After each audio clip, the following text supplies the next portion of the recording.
another stream, and in this stream, I'm going to be doing, well, finally, going to be doing a Crash Bandicoot and Sane Trilogy stream. Now, before I begin, I'm going to be doing the usual stuff. Be sure that the chat works. Once this is that somebody is watching the stream, I'm going to type in test. Be sure the chat works here.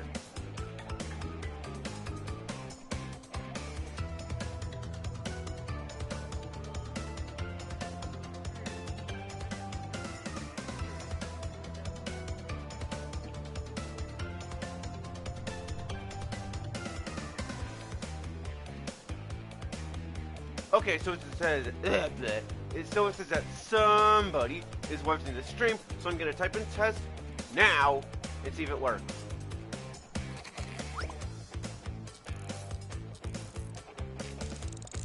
Okay, so the chat indeed works now. Yes, I know.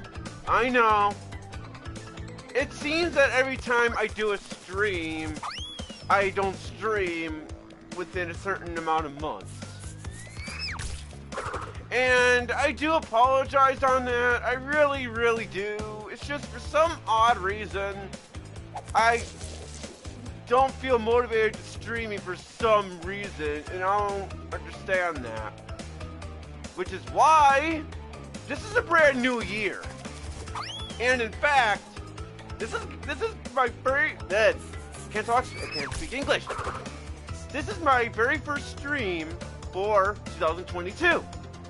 And so, because this is a brand new year, which I know that the new year started back in January, but yeah, which is why I'm gonna try to change that. Hello, Nick, and welcome to the Crash Bandicoot and Sane Trilogy stream. I hope you enjoy said stream. Yeah. And so basically, because with it being February 2022, I'm gonna try to change that. So I'm gonna try to stream every day or every other day, or literally something better compared to you know how it was last year. Well, kind of. Hello, Nooblets, and welcome to the Crash Bandicoot and Sane Trilogy stream. Hope you enjoyed it as well. And believe me, like I said, I'll try to change that, which is why I'll try to stream every day, every other day. And I might stream this game tomorrow, I don't know. And yes, I am still going to be 100%ing Crash Bandicoot and Sane Trilogy, especially Crash Warped, where I have to get the time relics. So yes, I will be doing that, because when I stream Crash Bandicoot 4, it's about time. It's going to make sense, because it takes place after the good ending of, well, the true ending of that. So that's why it makes sense. And happy can't speak English. Happy early birthday, Nick. That's good to hear, especially since my birthday is on April 9, and I do plan on streaming on my birthday on that day, hopefully. So there's that. And so I've been babbling on and on about how this channel is and all that stuff. So Crash, stop playing with your yo-yo. So because last time when I played, I did Dynamite, and so the next level we are going to be doing Deep Trouble. And basically, Crash Bandicoot Warped, I may have said it in a different part. I don't really remember. But, basically in Crash Bandicoot Warped, it is my least favorite in the Insane Trilogy. I don't really know if it is my least... I don't know if it is my least favorite in the, like... in the original trilogy, but yeah, in the top right corner... he is not a cat. He is Morgana. No, I'm just joking. He is a cat, but that is correct. He is Morgana from Persona 5. Yeah, believe me. If you haven't played Persona 5 yet, or that I highly recommend it. But if you did, good to hear, because Persona 5 and Persona 5 Royal. Oh my gosh.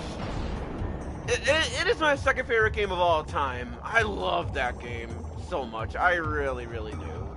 it is a fantastic game, or at least in my opinion, definitely a fantastic game. Oh yeah, speaking of Persona 5 and Persona 5 Royal, and maybe Persona 5 Strikers, you've seen a little bit of Persona 5, you'll take into consideration. Well, I hope you, if you do end up getting it, I hope you enjoy it.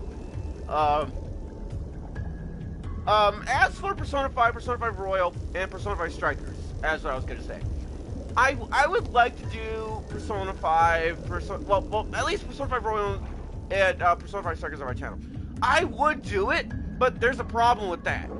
See, in both of those games, basically, if you get to a certain point in the games, you'll get a message saying, "Oh, recording stopped because you entered secret seed," or whatever it says. And so because of that, I'm not going to be able to play those games on the channel, which is a shame because those games are pretty good. Although in the case of Persona 5 Strikers, it is more of a hack and slash than an RPG, but it's kind of an RPG because, you know, you level up and all that. You only have a PlayStation 2, you're gonna get PS5, you're working on getting one, you're participating in PS5 giveaways, you've been doing it since October, and yeah. It's a shame you haven't won any. I hope you win one. For me personally, I want a PS5.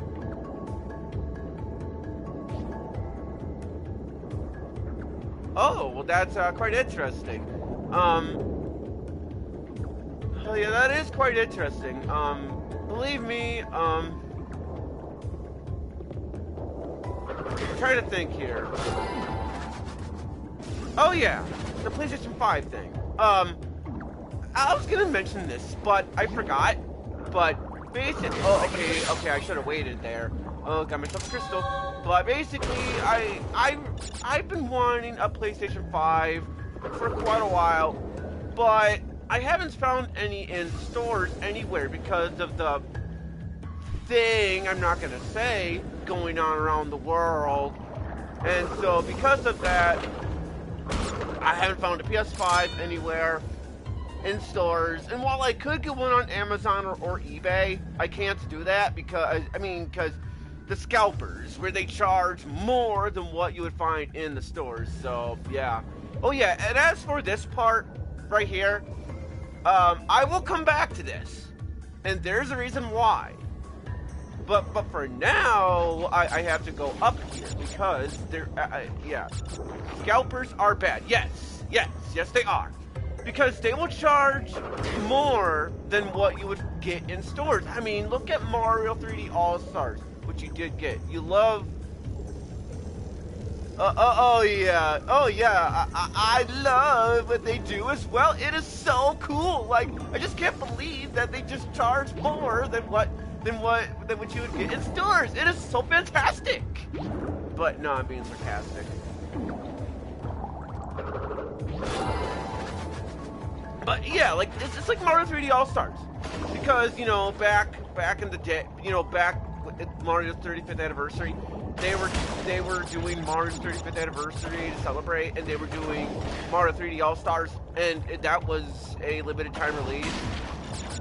And then I believe after, you know, the dates where they stopped making them, that was when, you know, scalpers, they were charging a lot more, and I mean a lot more than what you would get prior.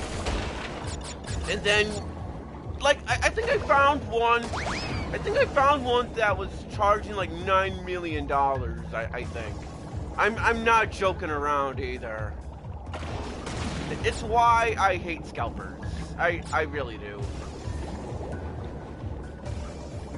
And honestly, I think the scalpers, they need to stop doing this for the gaming industry. Because if they don't stop, well, I mean, then again, I guess it doesn't really matter, because people should be smart enough to not buy from scalpers. Or at least I was hoping they would be far enough. Okay. So now I touched the exclamation point, and so I had to redo that part. Damn it. Yeah, they're out of their minds. No one would pay $9 million. Exactly. You would have to be really stupid, and I mean really stupid, to buy that. Yeah, you gotta be really stupid. You would have to have like an IQ of like 10 or something to do that. I wouldn't see why anyone would pay that much for one game. I mean, I know I'm somewhat hypocritical, because look at Fire Emblem Path of Radiance that I bought like last year, where Path of Radiance, where that was $300. $300 on LucasGames.com. But the reason why I did that is because, well, I'm a Fire Emblem fan, and yeah, $300 is a lot of money. But I knew with Sid, but at least the difference with that is, at least with Path of Radiance, that was a good game. And plus I'm a Fire Emblem fan, but and at least it wasn't $9 million. Again, you have Instagram. There's a supermarket where you can shop. You can find a PS5 for like 400, 600. Yes, 900 from scalpers. Oh damn. So that is kind of pretty dumb, if I say so myself. I'm trying to be careful here with these whirlpool things. Okay, don't care. I don't care. I got hit by that thing. Now I gotta be extra careful now, because now that I touched the exclamation point box, now I have to go all the way back down so I can go to that area, because this is 100% playthrough. You have Fire Emblem Radiant Dawn, and thank goodness you did not need to pay for such money. Oh yes, and speaking of Radiant Dawn, because I do plan on getting it, Radiant Dawn, I do plan on getting it this year. That's why I haven't been spending my money all that much, because I've been wanting to get Radiant Dawn, because it's a sequel to Path of Radiance, and I've beaten Path of Radiance as well. Fantastic game, by the way. And Radiant Dawn, I also heard that game is like the hardest Fire Emblem game of all time. And if it is, well, I'll be playing it on easy either way, because that's what I did on Path of Radiance on my very first playthrough of it. So I'll be playing it on easy regardless. And yes, I know I'm going slow. I know, but I'm trying to be careful. Oh yeah, so okay, TNT box. And as for Fire Emblem as a whole, I love Fire Emblem. And get this, when I first played Fire Emblem, was specifically Sacred Stones, because that was my first Fire Emblem game, and Fire Emblem 7, I wasn't really a Fire Emblem fan at first. I just thought they were okay games. But then, okay, you beat Radiant Dawn on easy mode fair and square, but that's good to hear, because, you know, playing a game fair and square is good. It's quite good. As I said, I wasn't a Fire Emblem fan yet, but as soon as I played Three Houses, Fire Emblem Three Houses made me a fan, because of the fantastic story, good combat, although I'll admit it can be pretty easy. Thankfully there's maddening mode, but I've never beaten it on maddening. But yeah, and it's just overall, Three Houses, a good game, and I'm glad that I played Three Houses, because that game, I fell in love with it. I really did. Definitely one of my favorite games of all time right there.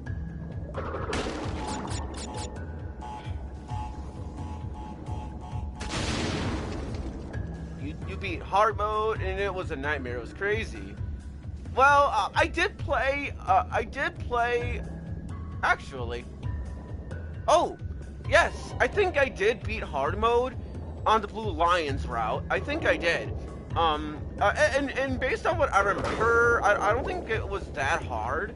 But then again, that might be because I also did the DLC, where, you know, basically where you had the Ash and Wolves characters. Yeah, the Ash and Wolf characters, the Ash and Wolves Paralogs, And of course the TL, and of course basically where a thing where you can grind. So that might be part of it. And there we go, got myself the red gem as well. So yeah, that might be why it, I didn't have that much of a hard time. I mean, I'll admit it, part of it was still pretty hard. Like, I think the paralog with Yuri, I think it was. I think that was hard. Either that or, well, yeah. Okay, I don't even know what that even is. Yeah, I don't know. Hello, Luke, and welcome to, the Crash Bandicoot and Sane Trilogy live stream. Hope you enjoy it, and, yeah. And so the next level is High Time, in which this level has a purple gem. So, you pesky little rats aren't going to back off, eh? Just you continue to gather crystals and see what I do.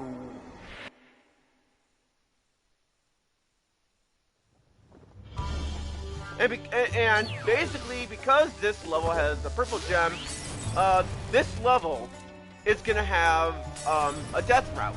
And basically, I have to get to that section without dying. So if I end up dying, then I'm not gonna get to the death route. But you know what's funny about that? I actually had a glitch one time. I think a couple times, or maybe more than that, where basically I was dying a level, and despite the fact that I died, I didn't go to the death route. Yeah, I thought that was kind of funny how it happened. That is where you call a spam bot. Oh, yeah. Oh, okay, yes. I've seen those spots before. I don't know why I didn't register that right away, but yeah, I've seen them before. And especially where, especially where I would see some people in quotes, where it's like, oh, do you want to be YouTube friends or whatever? Yeah, I've seen those quite a lot too. Even though, yeah, but I do, yeah, I think that's cute either way.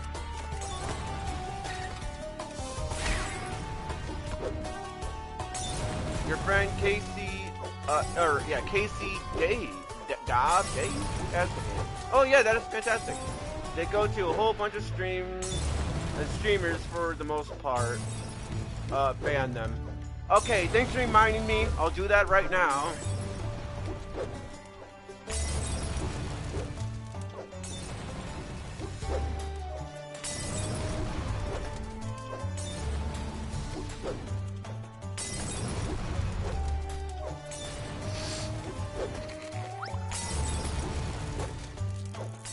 I'm just double making sure. Alright. Had to make sure. But yeah, believe me, I've seen quite a bit. Yeah, but I am so glad that Casey Dave, or Dob, has the game. Yeah, Crash and Sane Trilogy, it's good. I might consider getting the Switch version of it as well one of these days, but mainly because, you know, just for the sake of having it on the go. You know, to play Crash on the go. That would be nice, to say the least.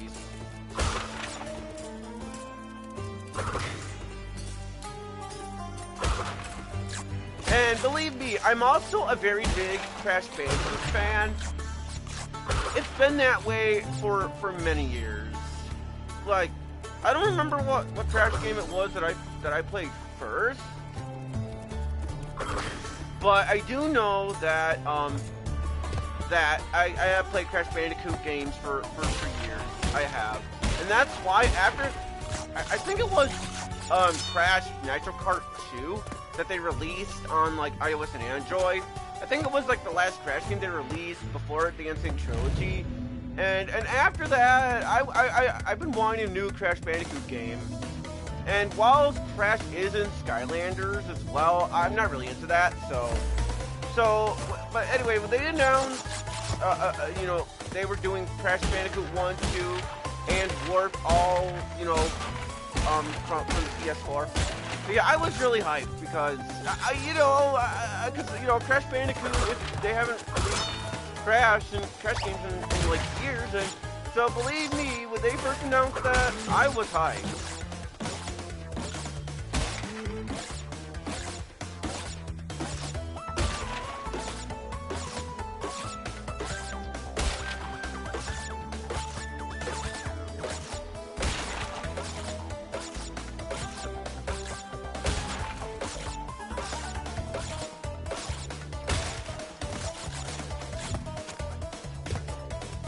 Alright, now the bonus rounds are done.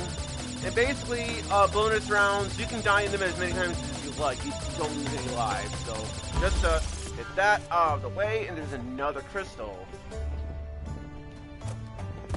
Oh, that was close. I almost fell off.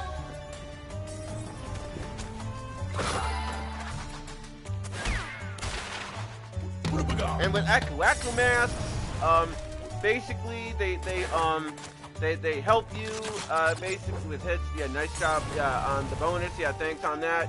And now this here is the death route. And as I said, you can only get here, if you, well, at certain levels. You can only come to these death routes if you manage to get to this without dying. If you manage to die, you're not gonna get to the death route unless you got a glitch.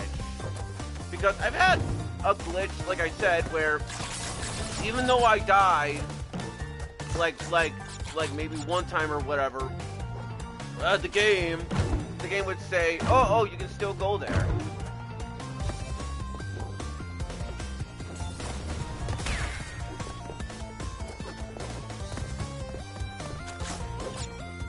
All right, see ya, Nick. It was nice seeing you. Hope you can come back in another stream as well.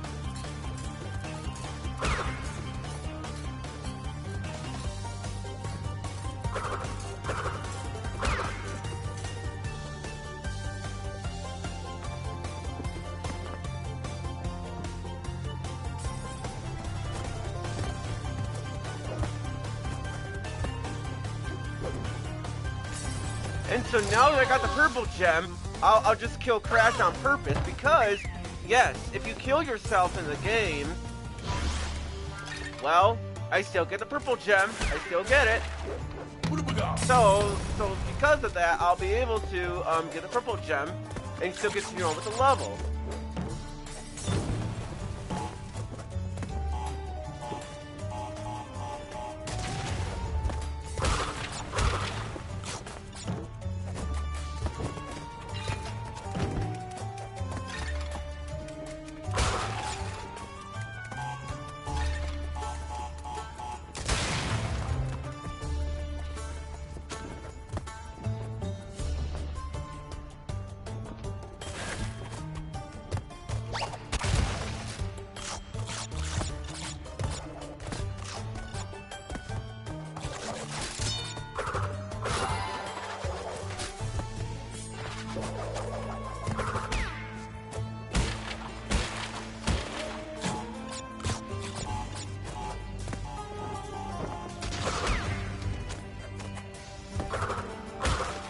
Alright, yeah, the level's almost done.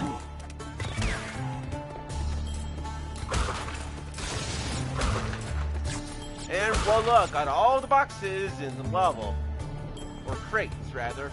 Well, I mean, it's funny, because, like Crash, in the manuals of Crash games, they'll say crates, but then, like, Crash 1, it will say, oh, boxes. For me, I usually call them boxes, just because.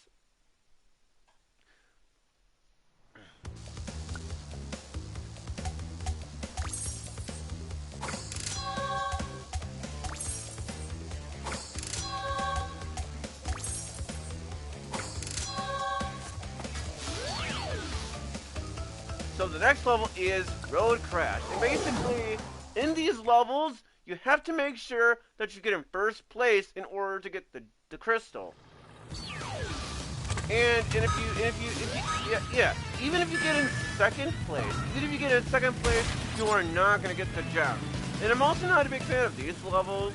I mean, they're not really as bad as, like, the underwater levels, but I still don't like these levels that much. Especially in terms of getting, like that, for example.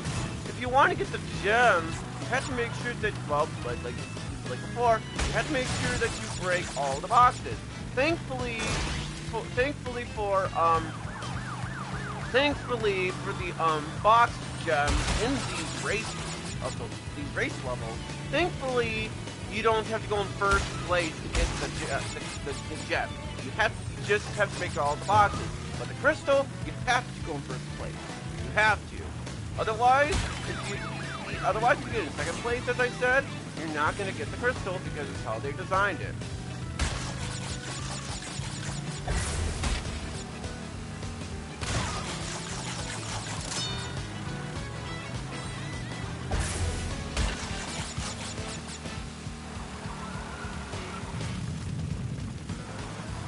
And, yeah, and in terms of Crash Bandicoot 4 it's about time, I do plan on playing that game as well later on this year, but I will not be going for 100% on that one, because the Crash Bandicoot 4 is about time for 100%ing, yeah, no.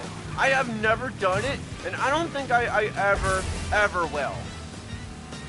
Because Crash Bandicoot 4 is about time. It's a good game, especially if you're playing it casually. But if you're playing it where you're going for 100%, yeah, no. Because Crash Bandicoot 4 is about time, while 100%ing, it is not good. It is not good. And I barely got first place though. Because, yeah, they expect you to use so many things for 100%ing. So that's why I'm not doing Crash Bandicoot 4 is about time for 100%ing. When I play Crash Bandicoot 4 is about time, I'm only going to be doing it casually. When I just play the game normal. So now that I did Road Crash, the next level is Double Header. And basically, it's kind of like the medieval... Oh, hold on. Well, you've crashed a few parties before, but I never expected you to make it this far. If you don't turn back... I will inflict 1,000 years of suffering on you and the entire universe! Okay, so Double Header is basically the medieval levels, except this time we have double headers, just like the level implies. And basically, yeah, you can beat them by jumping on them, and that's the only way to defeat them. Well, at least that's basically how it usually is. And so there are 91 boxes in the level. You also want to be careful with those frogs too, because those frog enemies, if you manage to get hit by them without the aftermath, well, the frogs are gonna kiss you. So yeah, gotta be careful with that.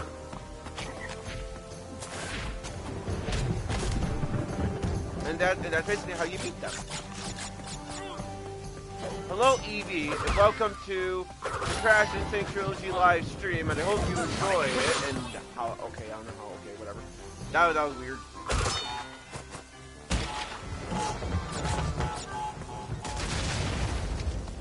Yeah, I was trying to say hello, Evie. Welcome to the Crash and Sane Trilogy live stream. I hope you enjoy it. That's what I was trying to say.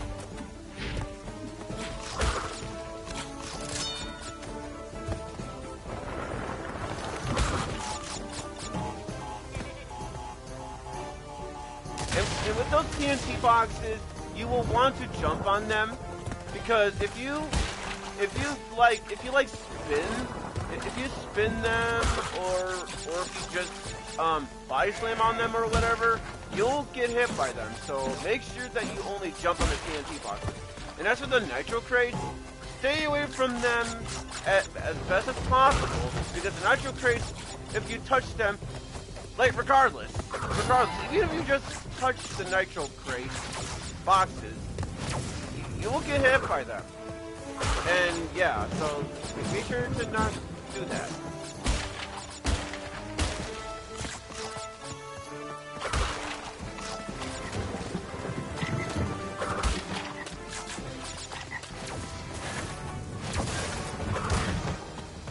Alright, next up, another bonus round.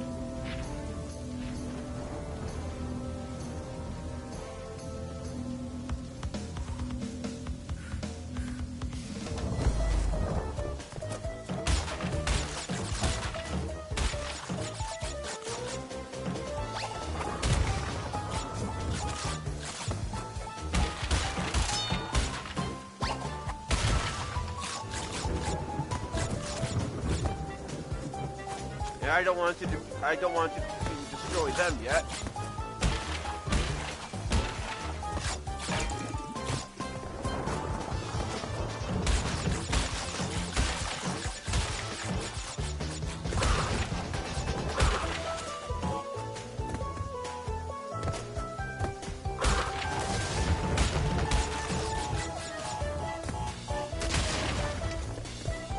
The bonus round is done.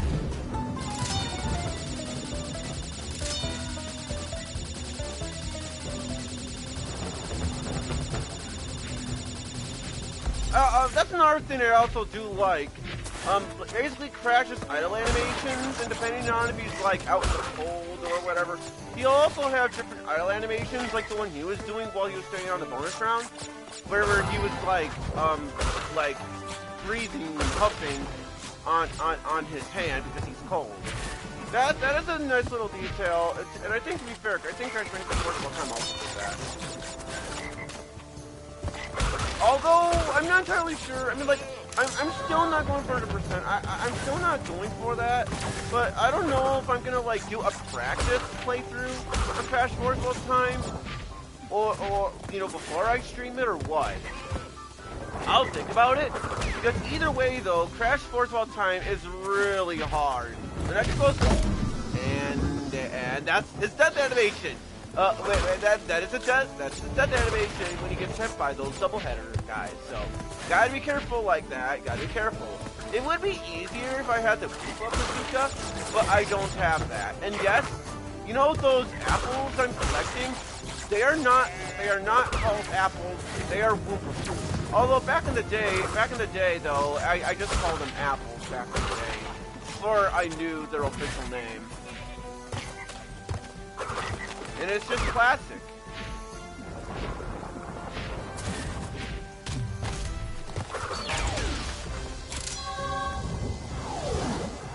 And basically, to get the clear gems, you just have to break all the boxes in the levels. It's basically that simple. And so now that I got all the crystals in that area, now it is time for the boss fight against Dr. Nefarious Trophy. So let's get on with the boss fight. Ah, you little vermin are way too stupid to understand what you're getting yourselves into. This time, you've done it. And as for my favorite bosses I don't know if hold on. Now you're on my time, you little skunk.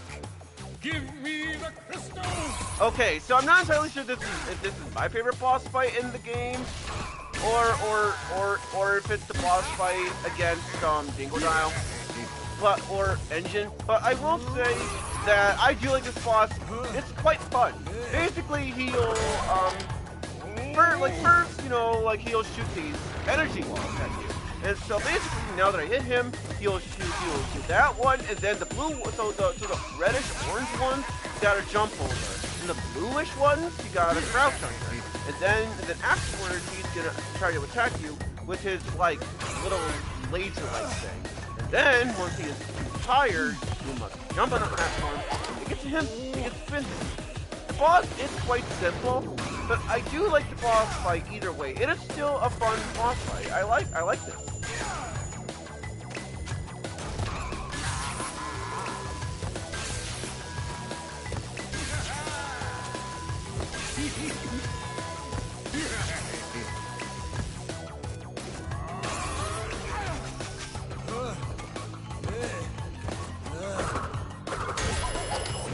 My time is up, but yours soon will be too. And so basically, just like how it was in the previous boss fights, every time you defeat a boss fight, you will get a power-up. So in the first boss fight, I got the Super Body Slam, which is, I guess, a slightly better body slam. And in the second boss fight, I got the Double Jump. But now that I defeated Entropy, the next power-up I get is the Death Tornado Spin, in which basically in this one, you basically just constantly press the square button and do the tornado spin, and I'll demonstrate it as well after still loading. Insignificant morons! By defeating entropy, you have placed us all in grave danger! Crash, Coco, you must realize that this time twister machine is very delicate. Without Dr. Entropy's constant care and control, who knows what it will do? Okay, so basically the tornado spin is basically like this. But you can all, and normally when you jump like this, but now watch this. Very useful. Very useful. So now we are going to go to the Egyptian world now. So the next level we're going to be doing is Sphinxinator.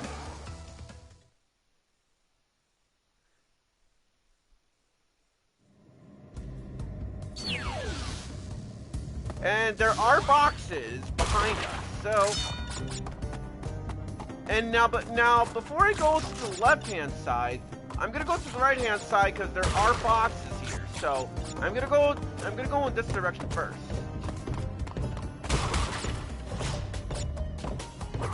May as well defeat the enemies as well, so in that way I don't have to worry about that. And as for those spikes, those little spike things, yeah, you also got to be careful with them because you get hit by them, Crash, you get scared, and then he's gonna like just you know, basically you die.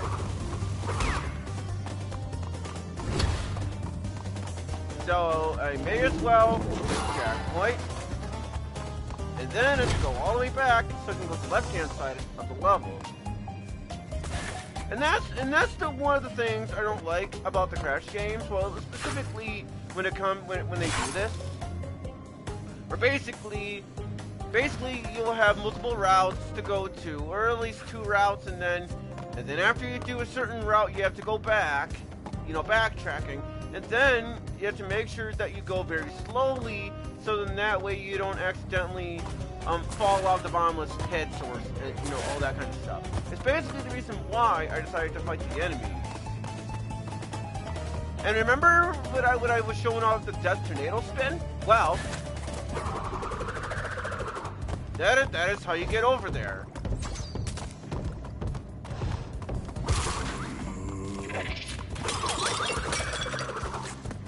And with these monkeys, yeah, you can just jump on them for food as well. They don't give you a whole lot though, but they still give you stuff. And by going over here, we do get some extra lives. I mean, so it wasn't really worth going that way because there wasn't really any boxes. But I still wanted to show that off for the sake of the playthrough.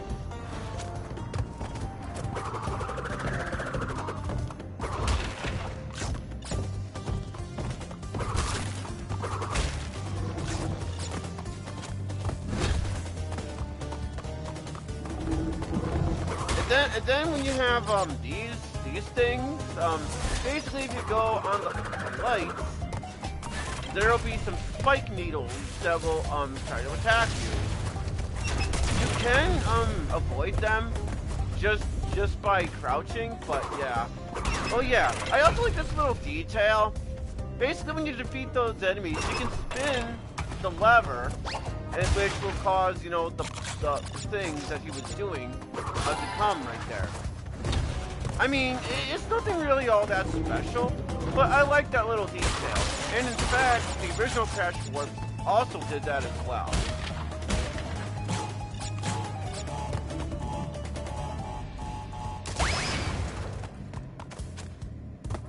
And just like it said, we need the blue gem. So, because of that, we can't go to the blue gem route because of that. It's a shame, but it's just how it is, you know?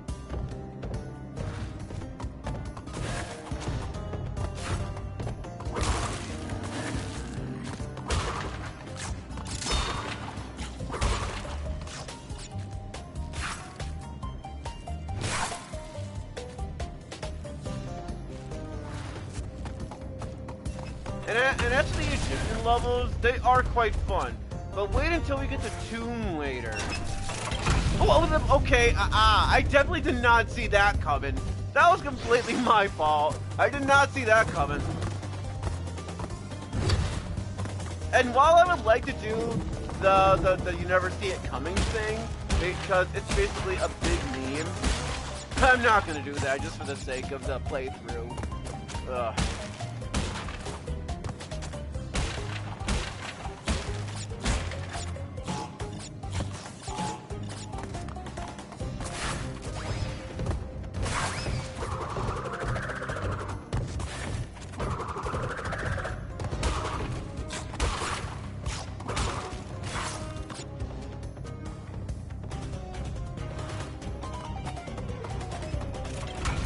Alright, so gotta be careful this time. There we go.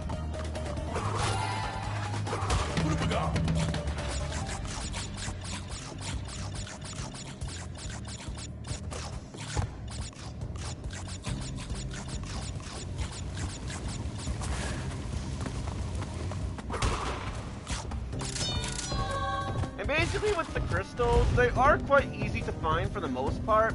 That's why I think it's kind of funny how in Crash 2, Cortex says that the crystals are quote-unquote well hidden. And by well hidden, he means they are very easy to find because, well, they are very easy to find. I think the only exception to that is in like one of the jetpack levels, because basically the crystal, it like blends in with the background. That's basically why I said for the most part. Because for the most part, in Crash Bandicoot 2, the crystals are pretty easy to find, with the exception of one of the jetpack levels. Because again, it blends in with the background. And yeah, I know, it has been quite a long time as well since I've actually done the Crash Bandicoot stream. According to the thing that it says on YouTube, I haven't done a Crash stream in a year, according to the date.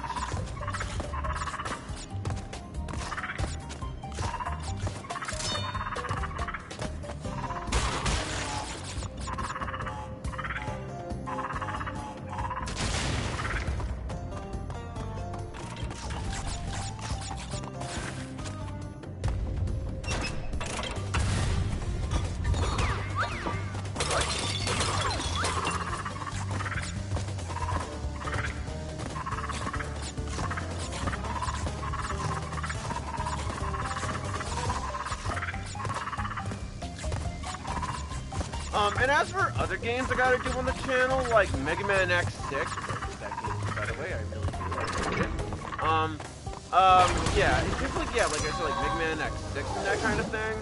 I still gotta do those games on the channel. Yeah, Mega Man X6, Mega Man 9, all that stuff, I still gotta do them.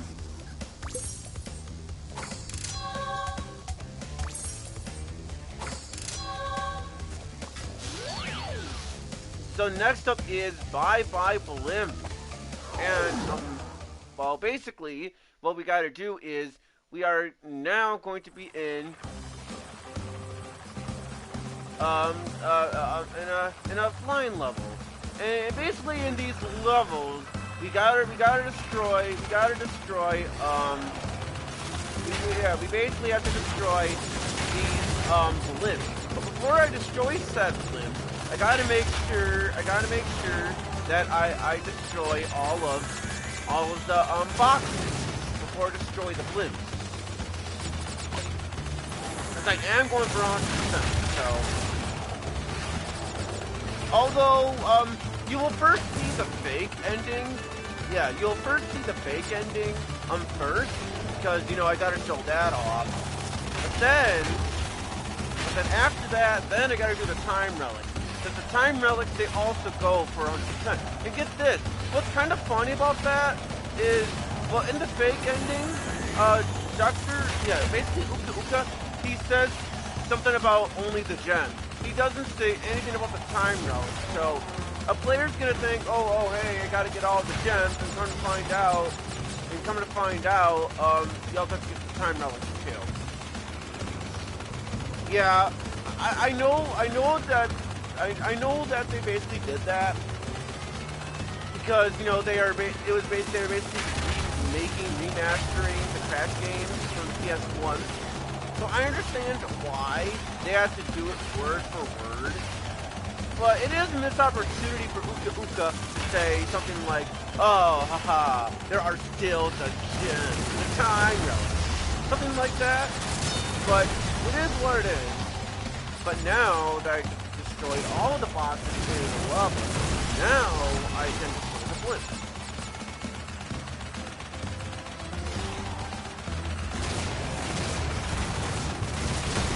It looks like Sky Chasers from Sonic Adventure 2. Yeah, it kind of does. It kind of does.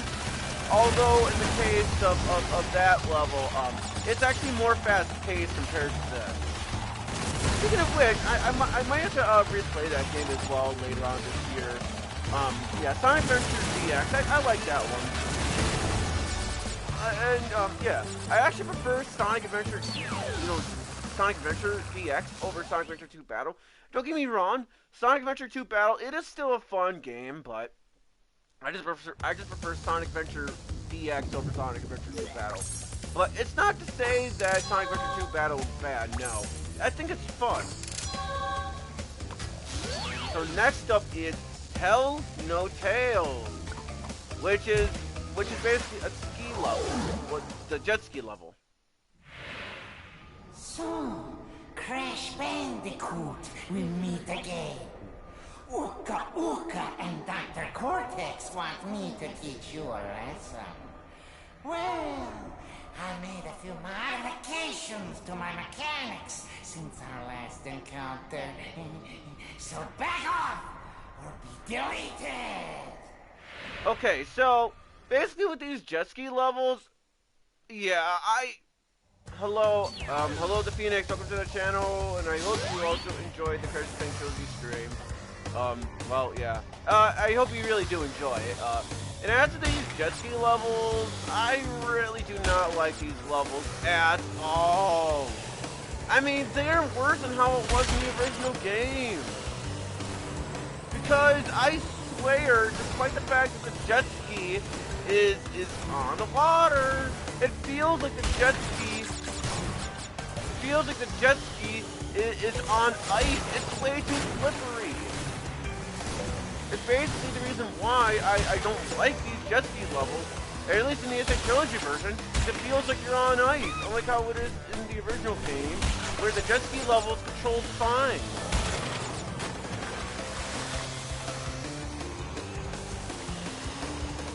I mean, I don't mean to complain, or at the very least, not that much. I really don't mean to complain. I really don't, but it's just my honest opinion. In terms of the Sane Trilogy version, I really don't like these levels. I really don't.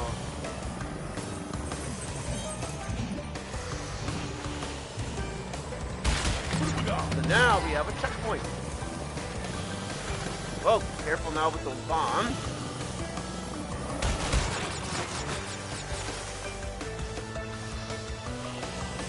Okay, that was completely my fault. I didn't have enough speed to go from there, so gotta do it again.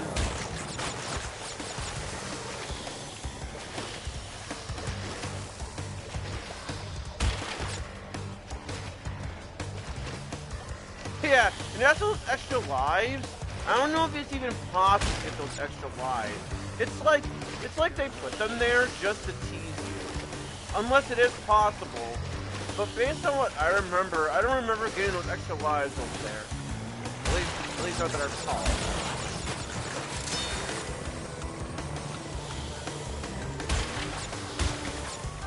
And believe me, when I was talking about Mega Man X6, because I really do hate the game, when I do end up playing it on this channel, I will be playing it on the Rookie Hunter mode. I know Rookie Hunter mode makes the game way too easy, but I really don't care.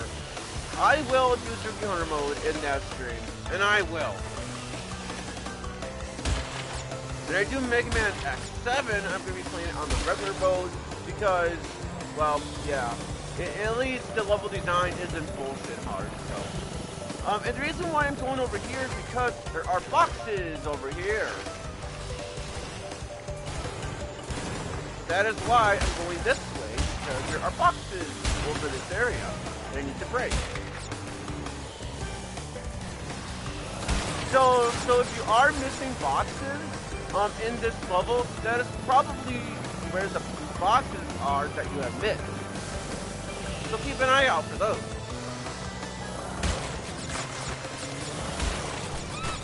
And yes, I know there's a box behind me, which I'm gonna try to get, assuming I can get these controls to work properly. There we go. 46 out of 61.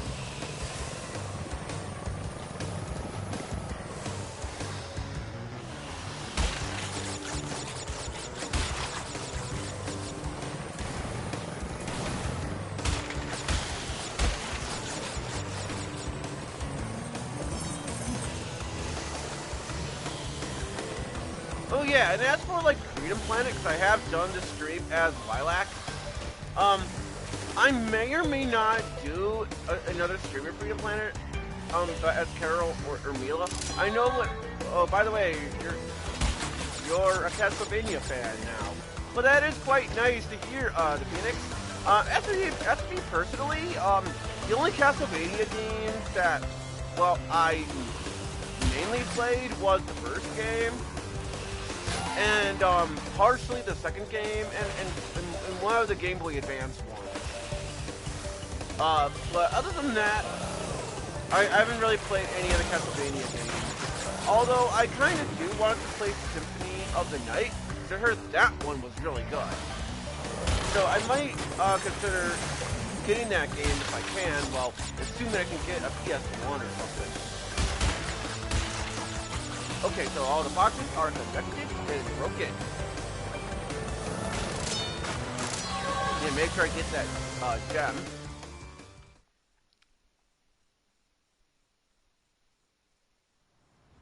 Hey, believe me, as for Castlevania, oh yeah, yeah, actually, oh yeah, I forgot. I also played Castlevania Dracula X, I think is what it was called. Yeah, I played that one too, as well. Forgot to mention that. So now that I did Tell No Tale, the next level is Future Frenzy.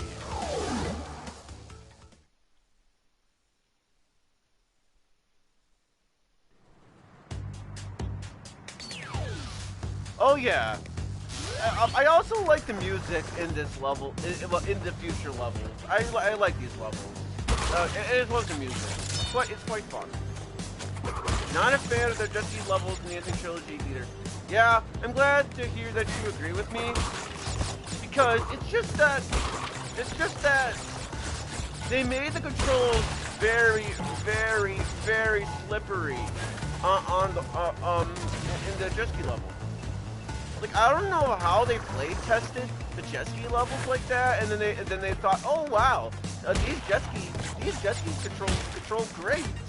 I mean, I'm not saying that they didn't play test it. I'm sure they did, but I just don't see how they were okay with the slippery controls back when they were play testing it. Because, well, I mean, I'm no play tester, like far from it. In fact, I am no game developer either, but yeah, if I was a game tester or something, I would have just flat out said, oh yeah, these jet ski controls are terrible. I think they have to fix it, or at the very least something. Again, I'm no game tester, so I don't know anything about that kind of stuff. I'm just saying what I would have done if I was a game tester. Oh yes. And as for the future thing, what I was talking about? That reminds me. Later on, like I don't know, maybe I'll do it as an extra part, but where I'll show off Stormy Ascent and Future Tense, I think is what that level is called. Basically, the optional levels that you can do. Although Stormy Ascent although those levels are basically DLC, I think. So keep that in mind. But But yeah, in an extra part, I will do those 2 levels if it's possible. I don't know when I'll do it, but I will consider it. So just keep in mind that those levels I just mentioned are completely optional. They are not required for 100% completion.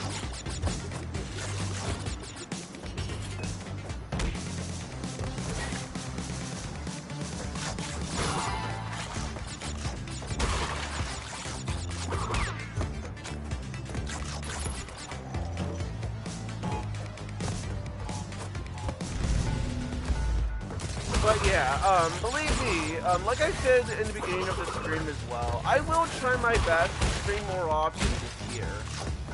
Maybe every day or every other day, I'll think about it. Because I know last year, I know last year I was trying to do more stream more often, but then it just came to the point where I would stream, and then I don't stream for a certain amount of months. And so I know it's February of 2022, but I will try my best. And yeah, and I also like how in these levels they tell you what to do, like you know, double jump and that kind of thing. I think it's kind of funny because it's pretty obvious on what you're supposed to do. I mean, I understand that this is a future level, but I just think it's funny on how they tell you what to do.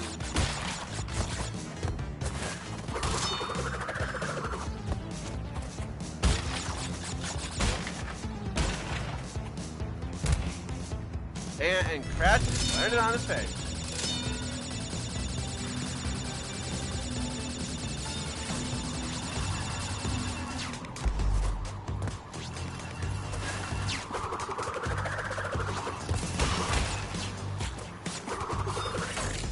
And maybe one of these days as well, I might try, I'm not saying that I will, maybe one of these days I could try, like a stream of like Crash Bandicoot Warp, where I am not allowed to use the super power-ups that you get, with the exception of the body slam. I don't know if I will do that, but I might consider it. Can't really promise anything, no.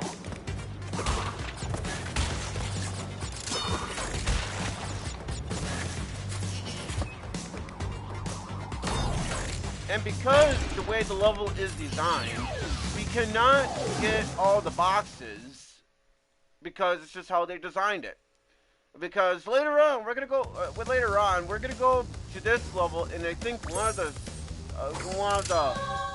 warp rooms. It's basically a warp room where, you know, with the time relics, you gotta get a certain amount of time relics, and then you can go to that level. So the next level we're gonna be doing is Tomb Raider. Yeah, Tomb Raider. And basically with this level is, well, there's a blue gem. So we have to get that blue gem as well. So we gotta at the very least try to do this level without dying. Otherwise, we're not going to be able to get the blue gem. So we gotta try to be very careful here if it's possible, because with the water there, I will drown. Gotta be careful with that. And those enemies, you gotta jump on them or just avoid them. Whatever you choose is fine. Just try to be careful.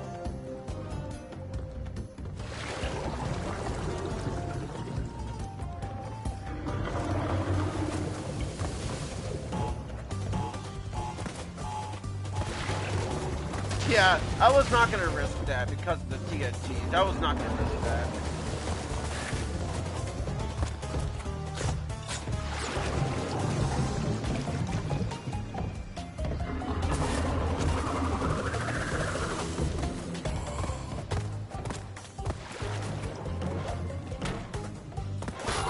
Checkpoint, and now we're on to the bonus round again.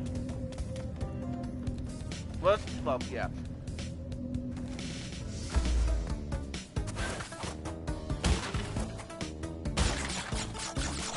Damn it! Okay, I overdid my jump.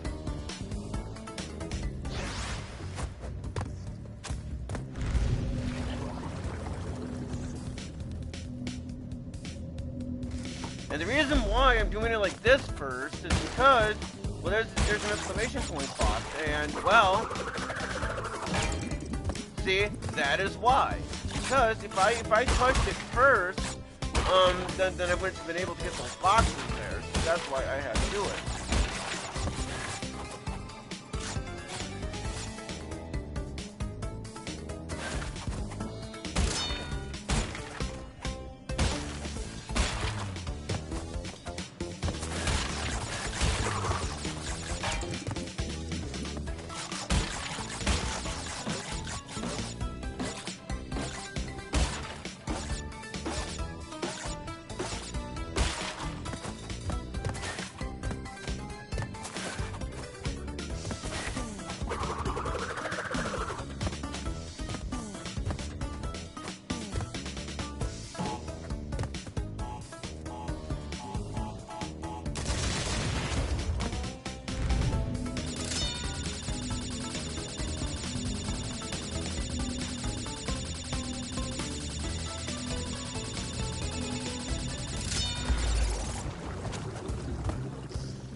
And just like just like you have seen already, in this level, you gotta be careful with the water. It's because they will raise and lower, so you gotta be careful with that.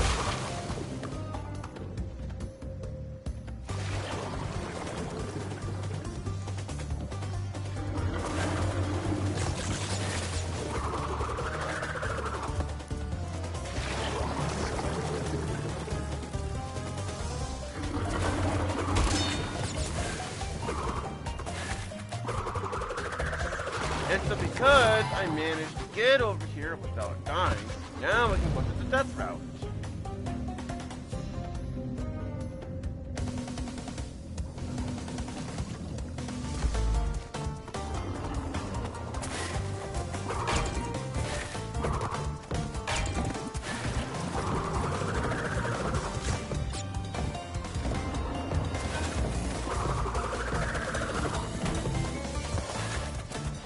That was too small.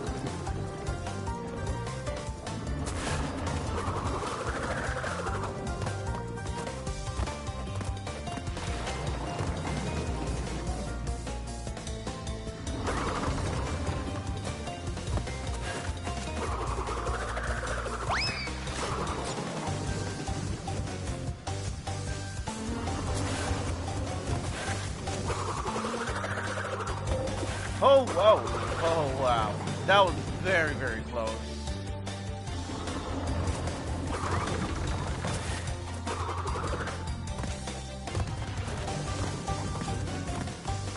And so now that I got the blue gem, now I can kill Crash on purpose. Because now, as you can see, I got the blue gem.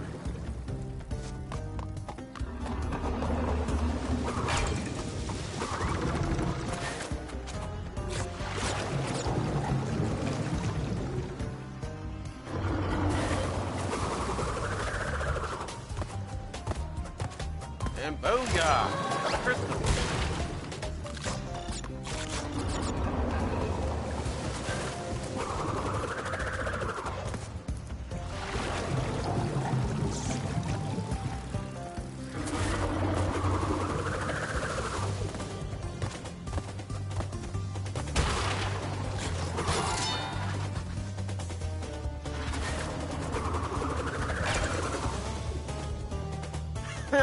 Okay, this is kind of funny a little bit. I mean, it's not really that funny, but I just think it's somewhat funny, because I just like how he's standing on top of that exclamation point box. Again, it's not that funny.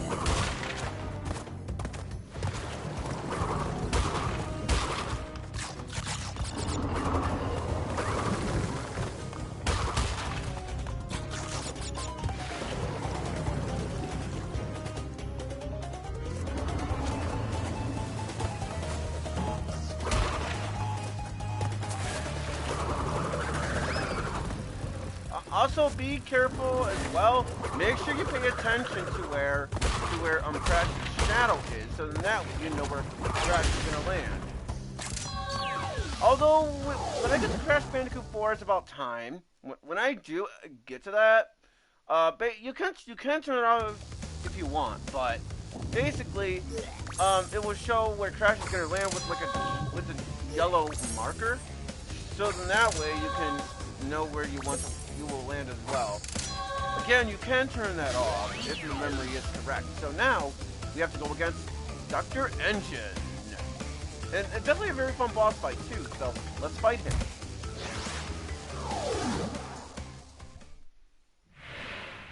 So, you want to go a few rounds?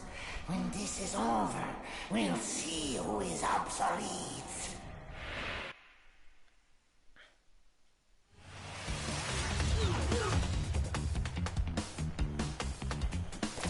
And so basically, in this boss fight, what we gotta do is, but just like how it was in Crash 2, although it was a good boss fight, we have to destroy the stuff that are open.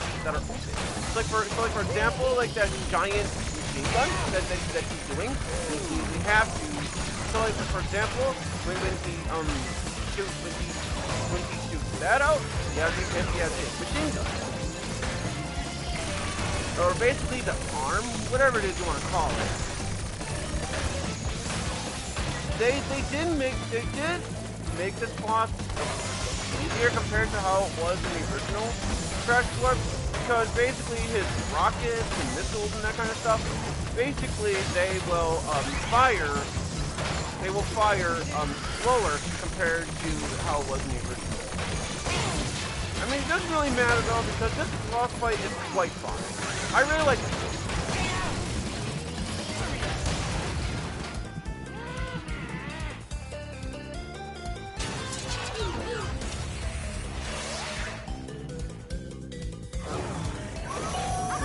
And now Pura has come to help us.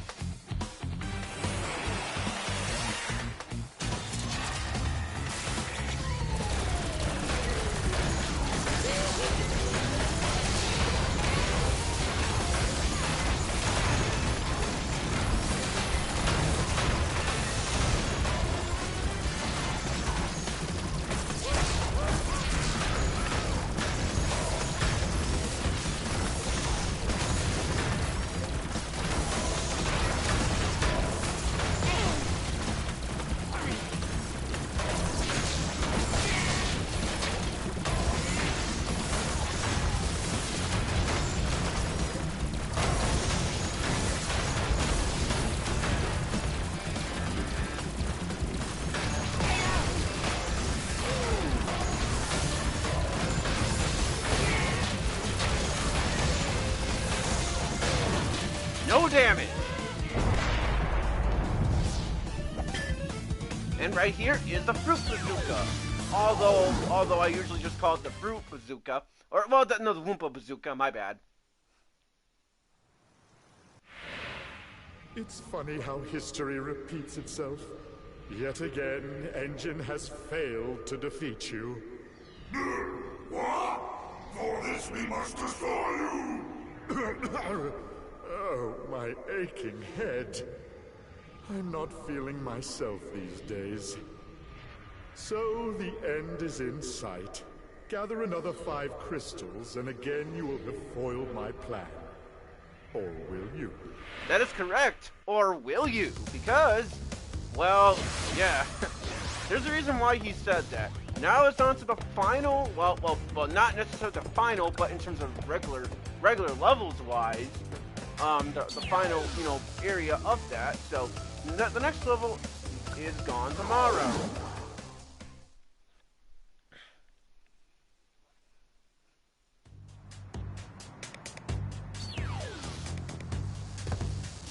And I'll just demonstrate what the Wumpa Bazooka is. Basically, you can basically, do this, and you can just shoot. You can just shoot at the enemies, which is quite useful, very useful, especially if you don't want to defeat the enemies just by spinning on them and stuff. It's very useful, and it's definitely a very good power-up. Which is also what the bazooka is for, as well, by shooting at those enemies. Although you can defeat them by spinning as well.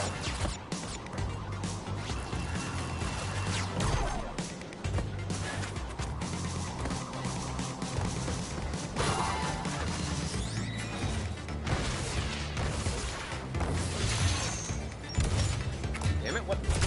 Okay, I was gonna say, how did that not hit him?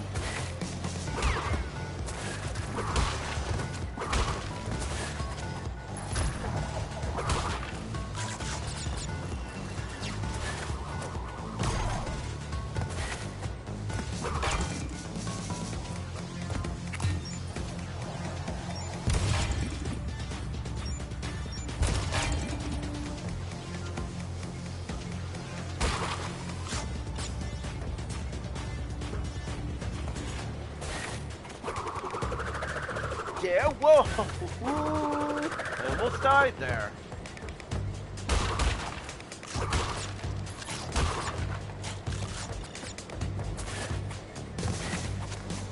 And so, because of what's going on, I will not destroy those boxes just yet. And there is a reason for that. But because so I'm not gonna be destroying those boxes just yet.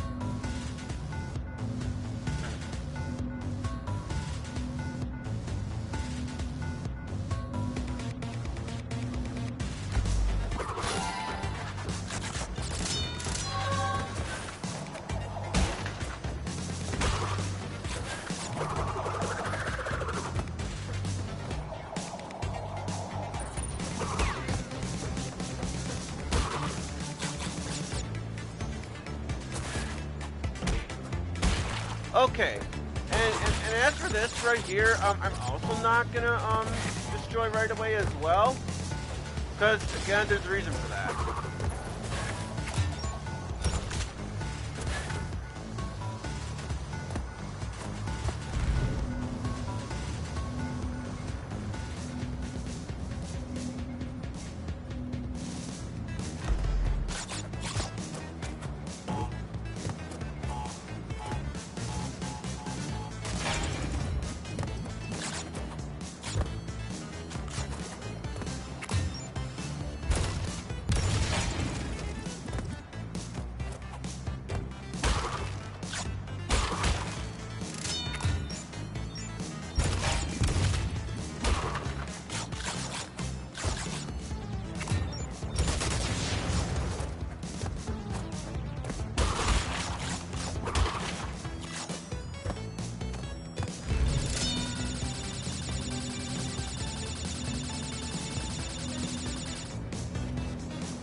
Another checkpoint.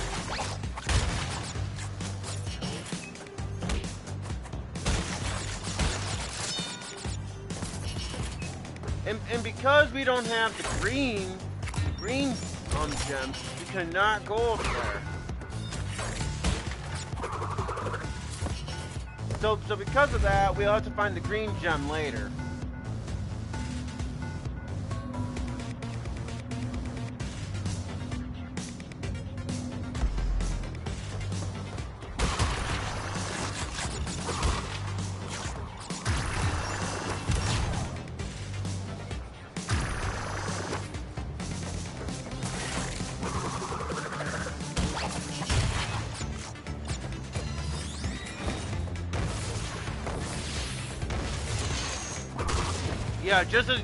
Just to show you that you can defeat those guys by spinning on them.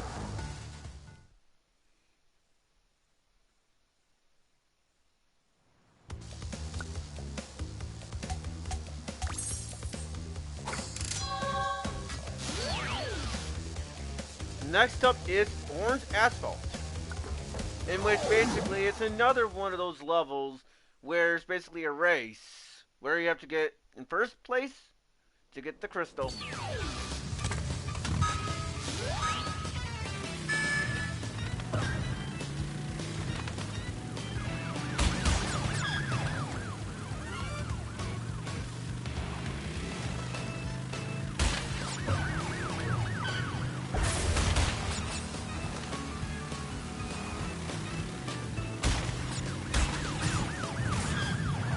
well out of my way.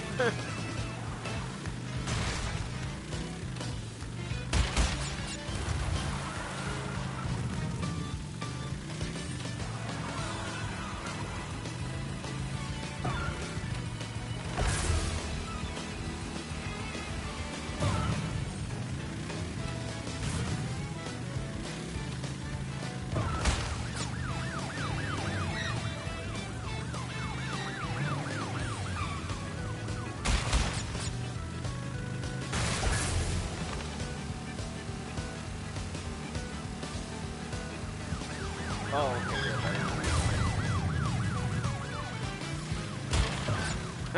okay. Well, at least I destroyed that box.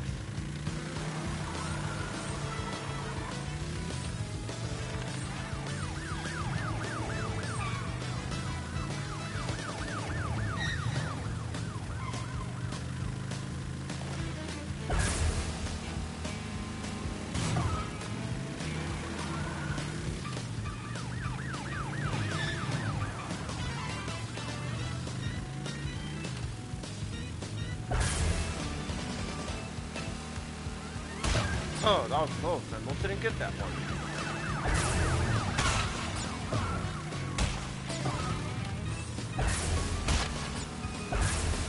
Oh! Barely got it. So at least I got the crystal and the gem all in one go on that one. That was close.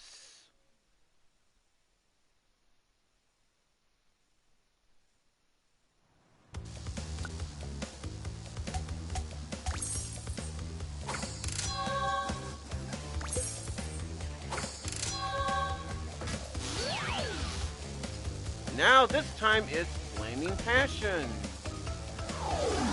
And the green gem is right over there too.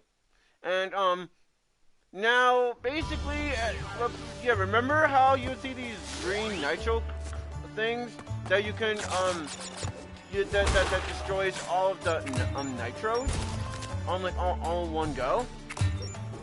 Well, this time for every nitro box that we see, we have to destroy them with the bazooka. We have to do that because for some reason it's not there in this level.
Alright, time for the death route.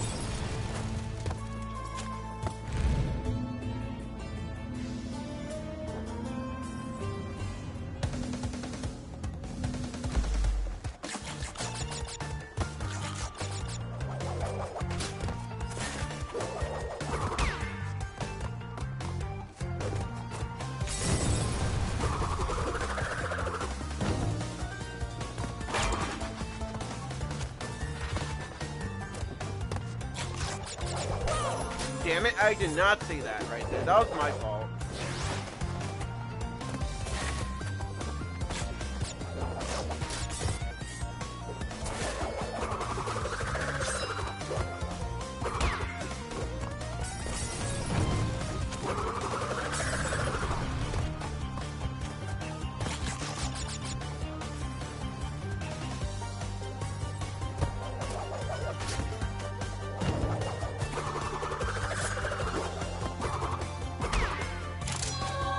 There we go, got the green gem.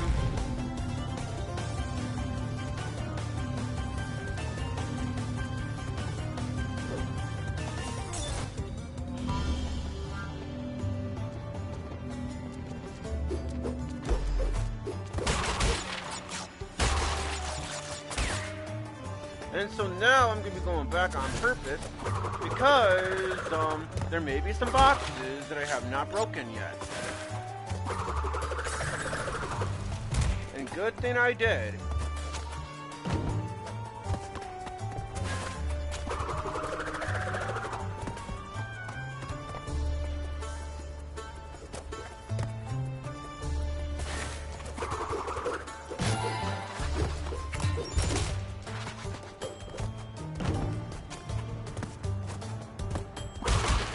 Okay, so now this is the bonus area, and so like I said,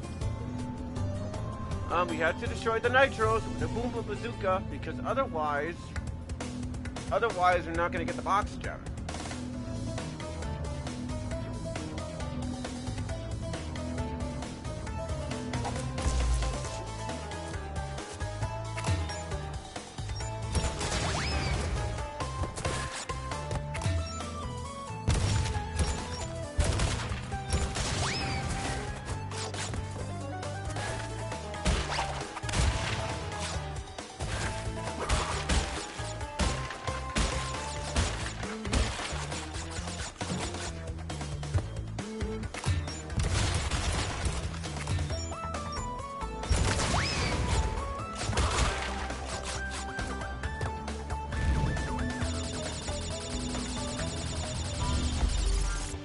Oh yeah, speaking of boxes, oh yeah.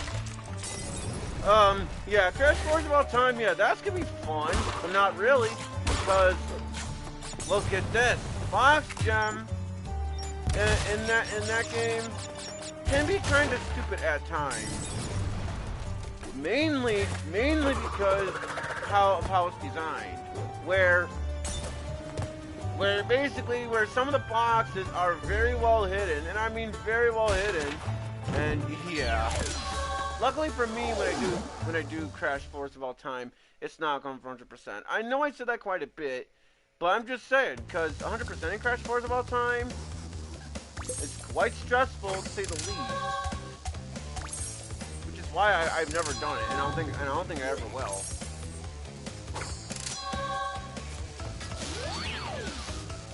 Next up is Mad Bombers, which is another plane level. Crash, Coco, remember, it is not only Dr. Cortex that we battle. Beware of Uka Uka, my children.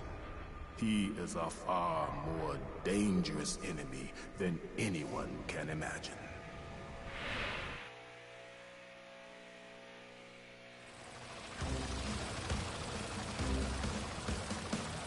And so, like before shooting down those planes, we have to destroy the boxes first.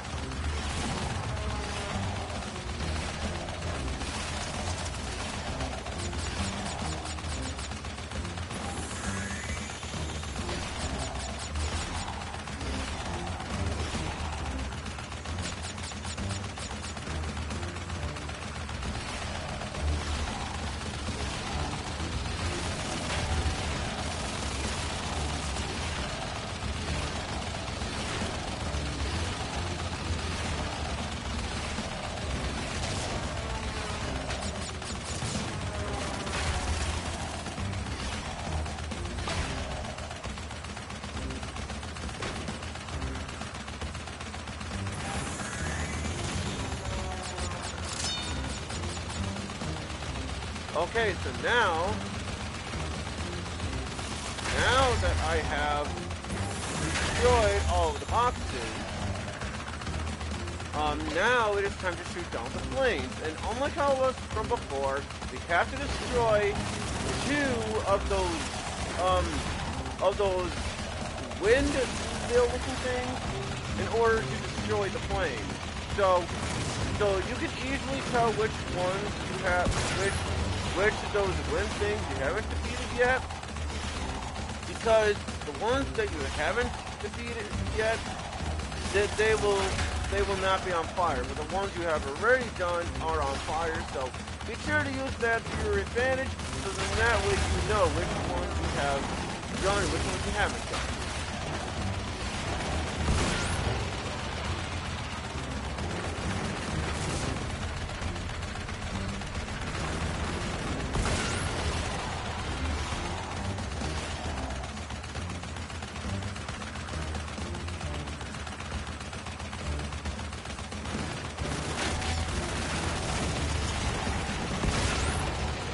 Alright, one more. Way over there. Gotta be careful too, because 39% health now, so gotta be careful.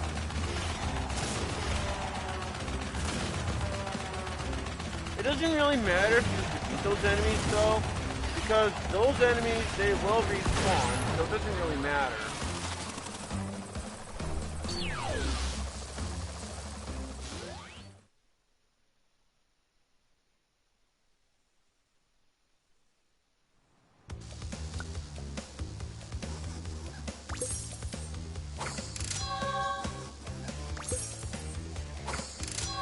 And so now that we did mass armors, it is time to do the next level before we take on Dr. Neo Cortex. So, this level we're going to be doing is Bug Light.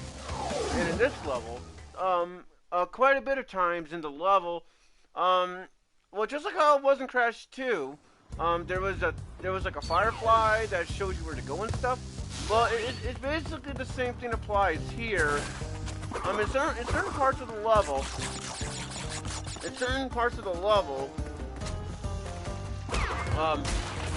basically, there will be like a firefly or whatever, like a firefly bug, whatever, and you have to basically follow it and try to follow it without stopping, because it will eventually run out, and if it runs out, well, that is that. You're not going to be able to see very well in the level, so be sure to try to use this to your advantage. And the only possible way I could see you doing this part, you know, without the firefly, is if you like turn up your brightness on your TV. But why would you want to do that? Because that's basically cheating. You gotta do it very square. Although I wouldn't be surprised if some people manage to do this without the firefly and without turning up the brightness on the TV. Alright, so, yeah, you see those, now, I would go over there, but I need all of the color gems in order to get to that. So, which basically I'm missing, the one that I am missing is the yellow gem. And I cannot get that after it's like a certain amount of time. And there's a reason why for that.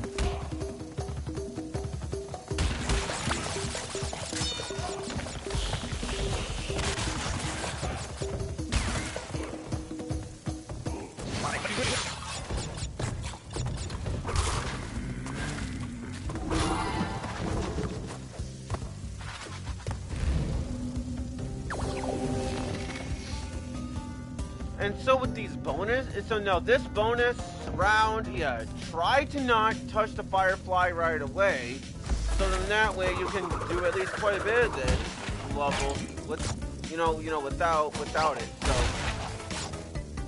So try to, at the very least,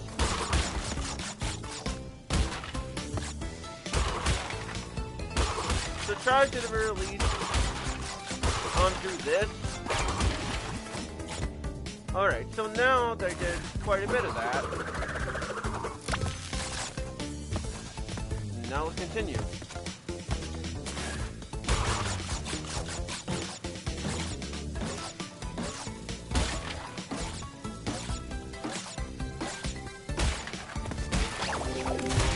Uh-oh, it's running out.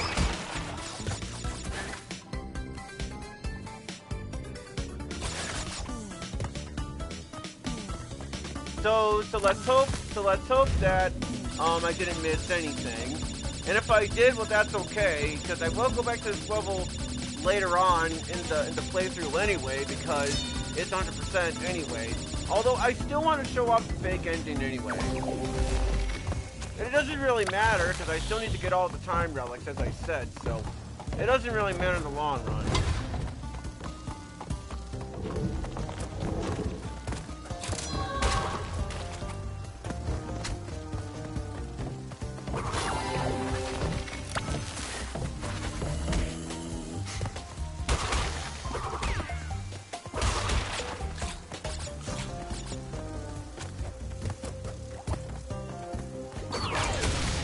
Luckily I didn't miss anything, so, at least in terms of that. So now, it is time to fight Dr. Neocortex and Uka Uka. Well, specifically Dr. Neocortex, specifically.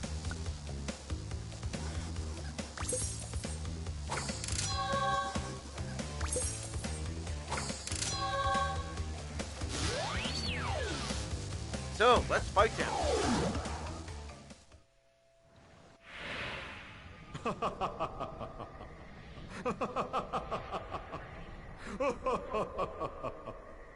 I'm sorry. This is the part where I'm supposed to be angry, full of rage, incensed beyond belief. Once again, you have outsmarted and outspun my best henchman. I should be rather upset, shouldn't I? And in fact, we're furious.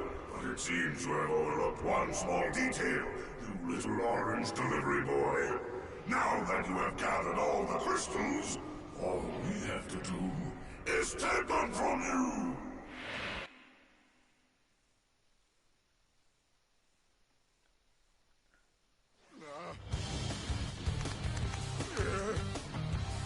Crash Bandicoot, for the last time, give the crystals to me! So first in this boss fight, Aku Aku and Uka Uka, they will go in a circle. So yeah, you're gonna want to be careful with that. Because if you touch their laser, well, you're gonna get hit by that. So be careful with that. And he'll also try to shoot you with his gun. And then afterwards, he's gonna throw these bombs at you. In which after he does that, his force field will be gone. So after it disappears like that, that is your chance. And then after that, you will have to hit him to the middle area right there. And then in the second part of the fight, now after Uka, they will go in a twister, and they will go in a giant twister. So you're gonna want to be careful with that, because you gotta pay attention as to where it's going.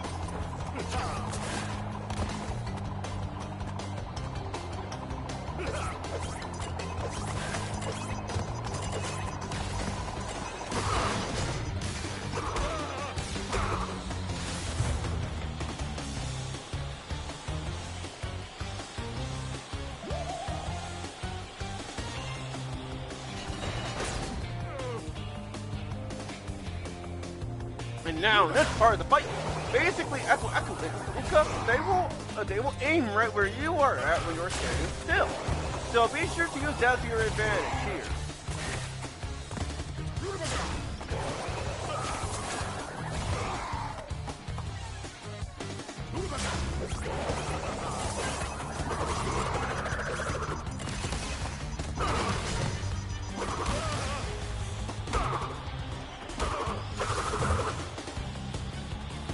And so now that we have defeated him, we got the next power-up, which is a speed shoot, in which that is required for that is basically required for the time relics. Now it's time for the fake ending. Defeated again. This is not fair. Maybe I should retire to a nice big beach with a nice big drink and a woman with nice big bags of ice for my head. It's not over, Bandicoot. There are still the gems. We still have a chance to triumph. Yeah, see, notice how he says the gems, and it's funny because if the player gets just the gems, and then they fight Cortex again, they're gonna get the same ending because the game doesn't say anything about the time relic. So I think that is beyond dumb. But now that we got the time, now that we got the speed shoes, now we have to go back to the levels that we already did, and now we have to get the time relics and as well as some of the gems that we missed. So now we have to well, listen to him Crash, first. Coco, if you have already retrieved a levels crystal, then you will find a floating clock when you enter for the second time. This floating clock activates time trial mode. Grab it, and the clock will start ticking. Race for the end to get the best time, but beware, some elements will change. So with the time relics, basically when you touch it, which is what I'm gonna do right now, some of the boxes will turn into numbered boxes, and when you break them, depending on the amount of time that you broke it, which somehow didn't work, I don't know how it didn't work, it will freeze the time depending on how much. So like for example, like I did number 2, and basically when I touched that, it will like say I touched number 2. It will freeze time for 2 seconds. It's so long. So you're gonna have to use that to your advantage, especially since you need the time relics to see the true ending, which is why I'm doing this. So when I do Crash Reverse about time, the true ending will make sense. And as long as you get a Sapphire relic, or yeah, it's like I got gold.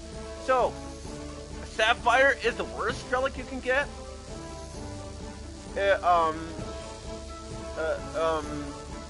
I'll just do CRB just for the heck of it. So basically, Sapphire is the worst relic. It's easy to get, at least it should be easy. The gold one, it's a good time, and it's somewhat hard to get. But platinum relics are the hardest ones to get. However, you only need the Sapphire relic for the true ending, as well as all the gems as well.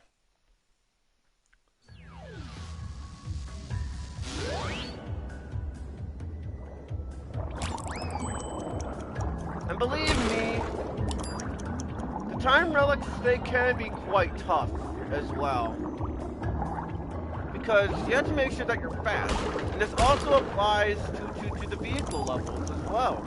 So like say the jet ski levels that I really hate, as an example, well, too bad, you better suck it up and do it, because if you want to see the true ending, you need the Sapphire relics.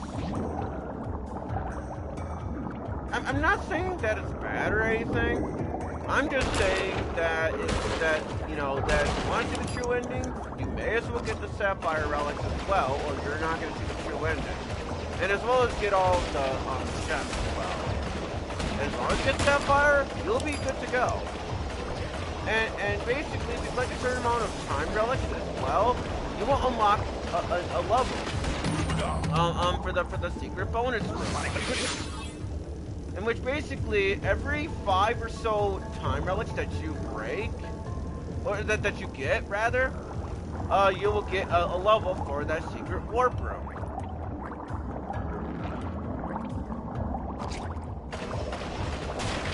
And while I'm not the biggest fan of these underwater levels, at least they're not as bad as like the rest of the Vortex's underwater levels, because those levels, I swear, are longer as they're compared to these.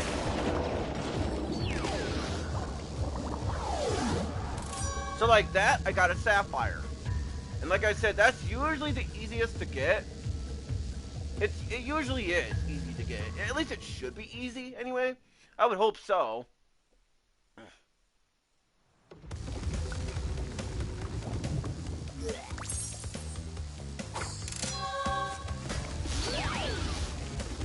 Oh yeah.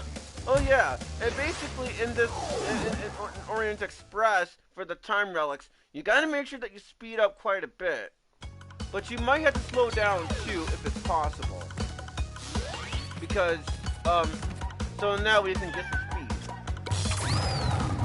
So yeah, you might want to slow down if you want. But if you slow down, it's the easiest way to not get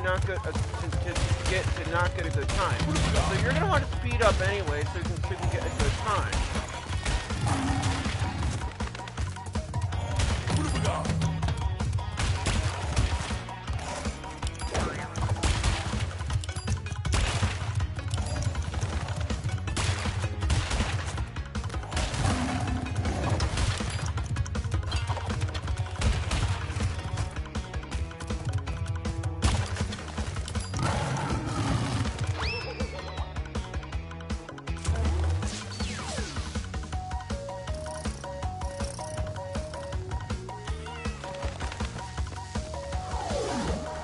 And I got a gold.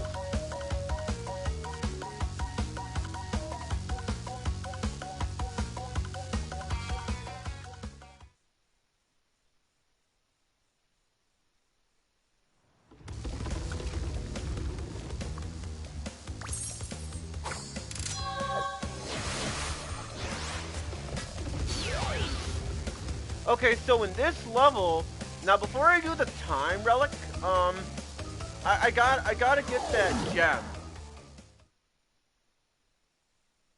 And so yeah, unlock a new path by earning the red gem. So before I do the time relic on that one, I gotta make sure I go to that path because you know, since I got the red gem, yeah. So before I do the time relic, I gotta do this one.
And so now that I'm on the red gem path, now the only way for me to get the gem is if I beat this section.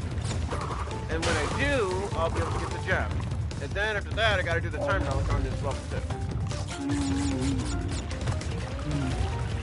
And yeah, be sure to use those stream things as well, because when you use them, they will push Crash forward, which will give you a little bit of a boost. So yeah, be sure to do that as well. And be sure to spin those you know, the grass, so that way you'll be easier for you to because those grass things, they will slow the grass, they will slow you down. So be sure to spin them.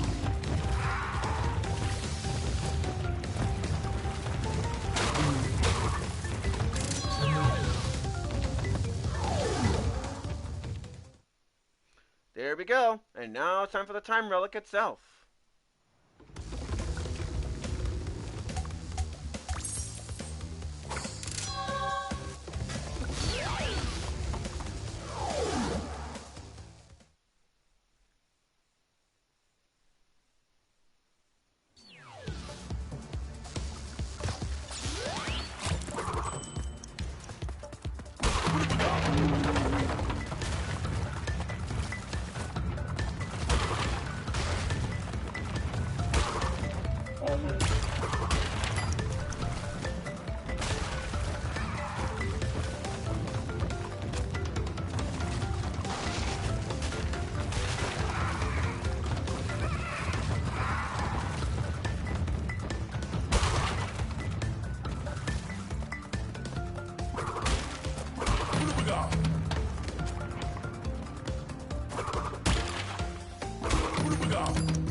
Damn it.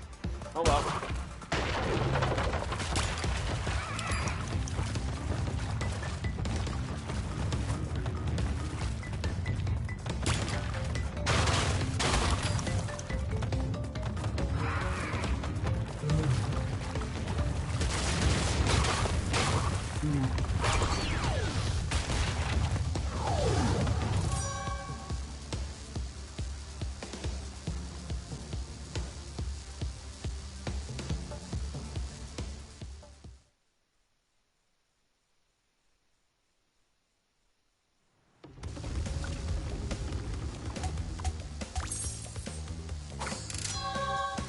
And yes, this also includes the jet ski level. So remember how I was saying about how the jet ski controls very badly?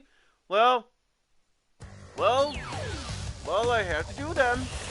Because again, 100%. So because of how bad the jet ski controls, I have to deal with it. So even though the jet ski it controls very terribly, and not only does it control terribly, it feels like you're on ice. But since I'm going 100% anyways, I may as well do it.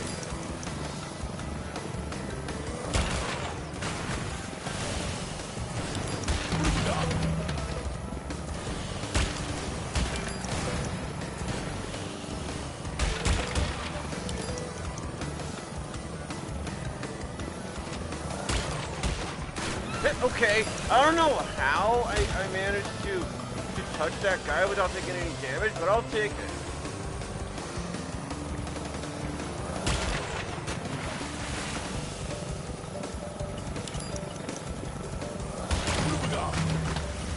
Oh, and speaking of Crash, I do plan on continuing the adventure one, where I try to 100% that too. I do plan on doing it. I just don't know when I'm gonna do it yet. Because after all, you guys did see the fake ending on that game too.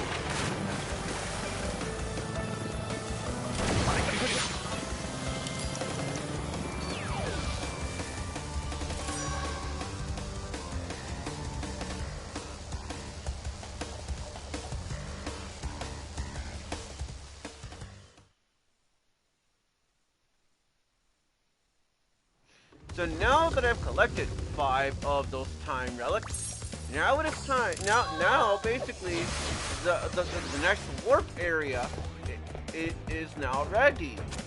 So I jump on this right here. I jump on it and this is the area. So basically, if I go on this, like as an example, it says I need 10 time relics because I basically need. Basically, for every 5 time relics you get, you will unlock a level for that warp room. So like here, I got Sea Craze. Thankfully, with these levels, they don't have any crystals, but you still have to collect. You know, the gems. As well as the time relics, because the time relics they also count. The time relics they do count for the 100% completion. So you gotta do these time relics as well.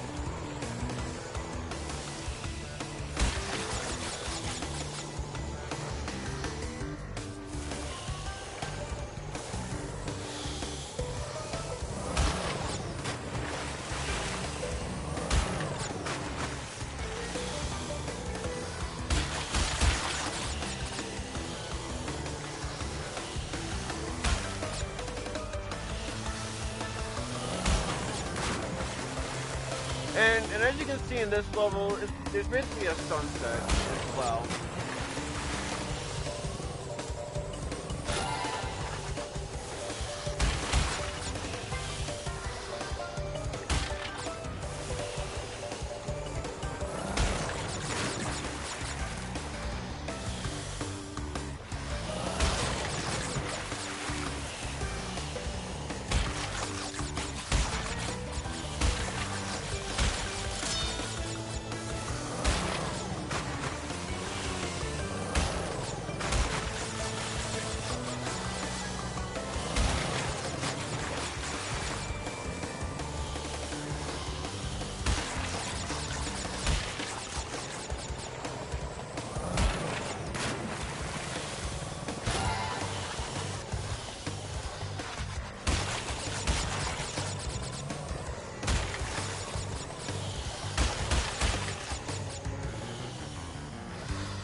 I almost got hit by those bombs.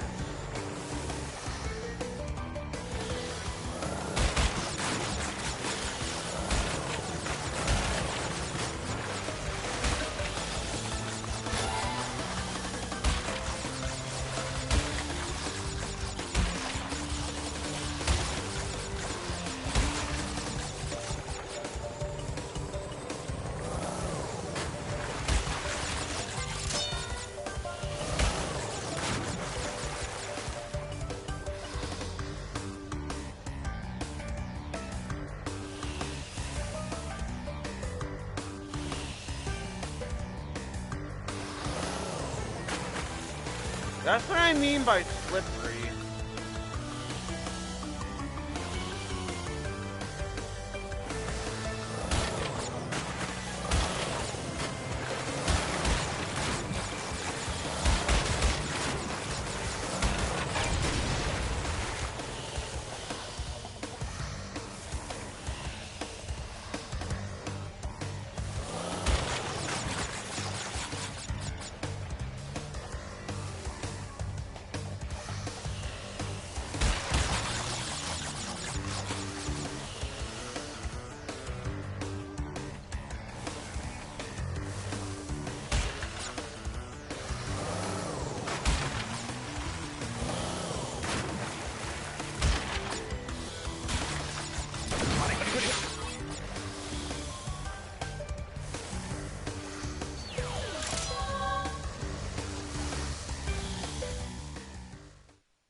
And so now, because I got the gem, now I have to go back to the same exact level and do time relics, because that also counts for the 100% completion.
and because these time relic things, because these time relics, they do not have any checkpoints.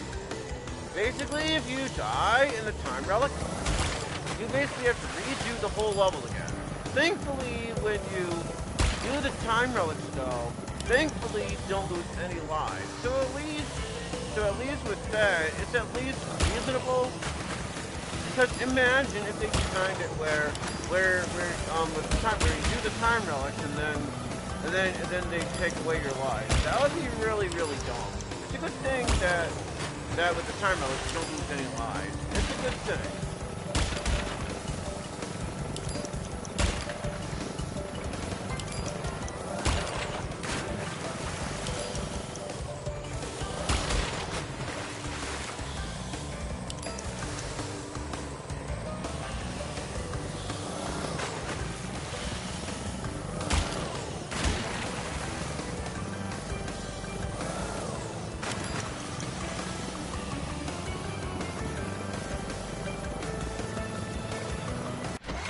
Yeah, sorry, hold on. I heard my phone going off.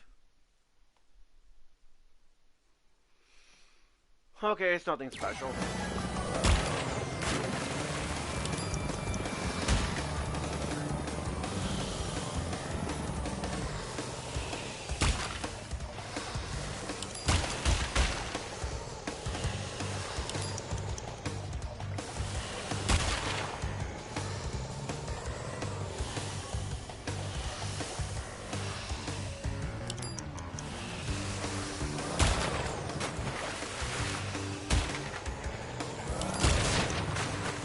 Wow, okay. I like how I touched the nitro, and despite the fact that I touched of the nitro, I didn't die from that. Not complaining, but that is kind of funny.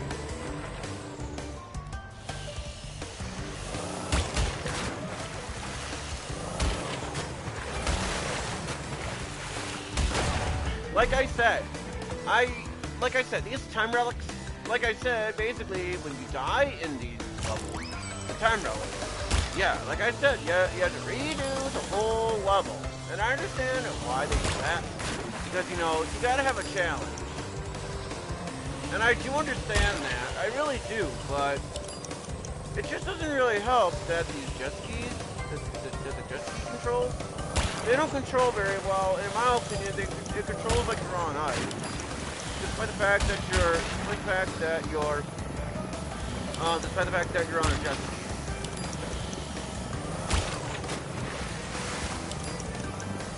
I can probably go as far as say this is easily one of the worst vehicles you can control in the game.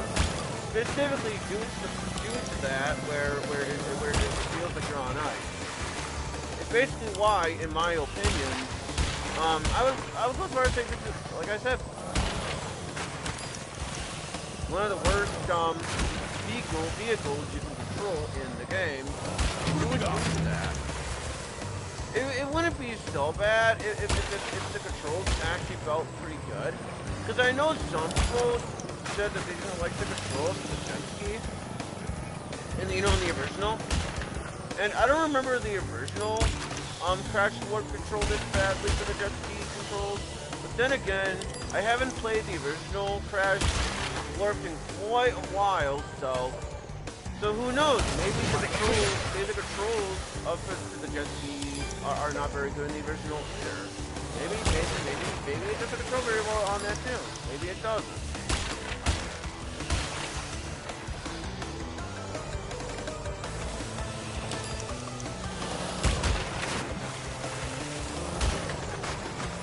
And I do apologize on me complaining. I'm not really complaining that much, but yeah.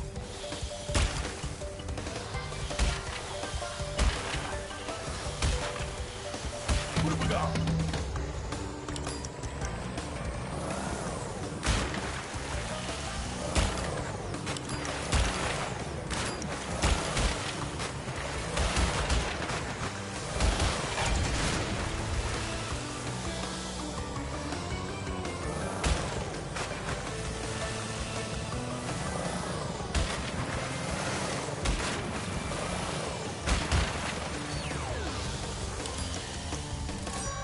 sapphire, I'll take it.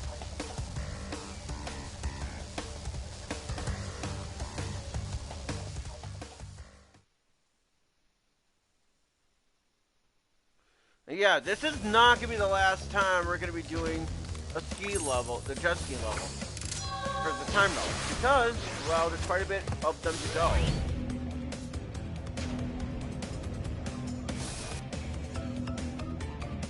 Excuse me.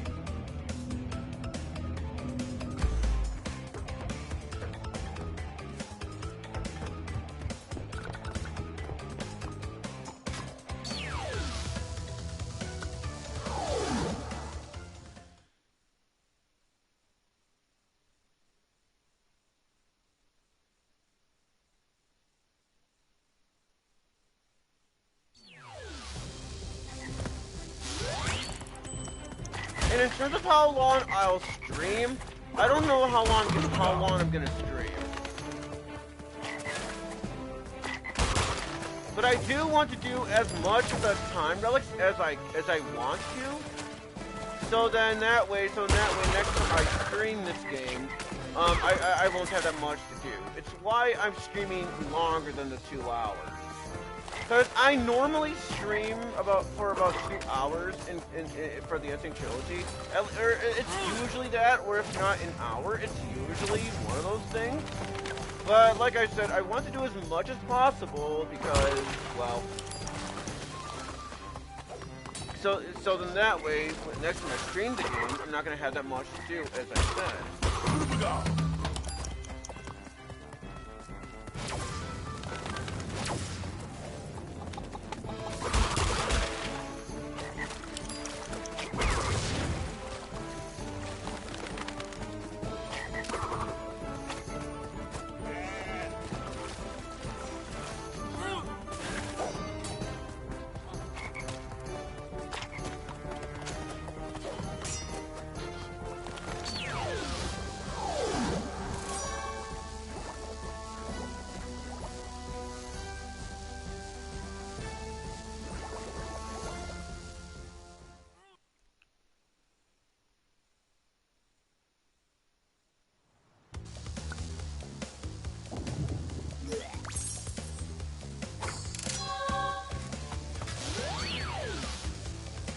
Okay, so while there is a yellow gem, I'm not going to be able to get that one because one of the levels from the secret warp room is required. Yeah, it's basically required, you know, in order to get that yellow gem. So I'm not going to be able to get it, sadly. It is kind of funny though, because in the original Crash Warp, there is a glitch that allows you to get it early, the yellow gem early. But in the Sane Trilogy, they patched it out. So you need to get it legitimately.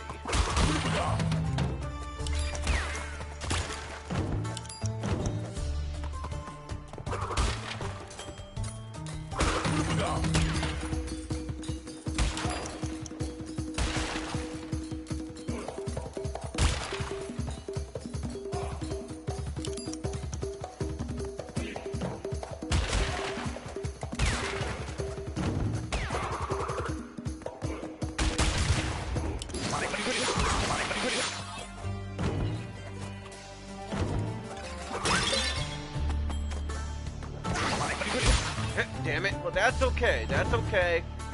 Because, regardless of such, I still get a gold relic. So that's still not bad.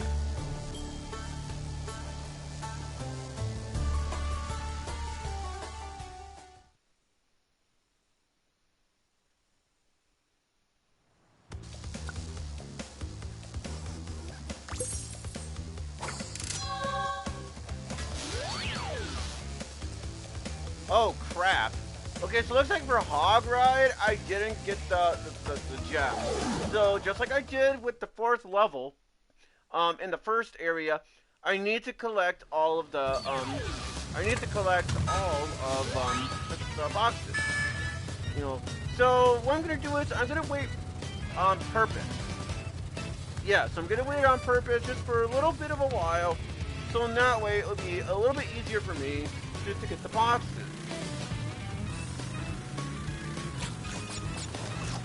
So I'll do that. So I'll do the time one. So basically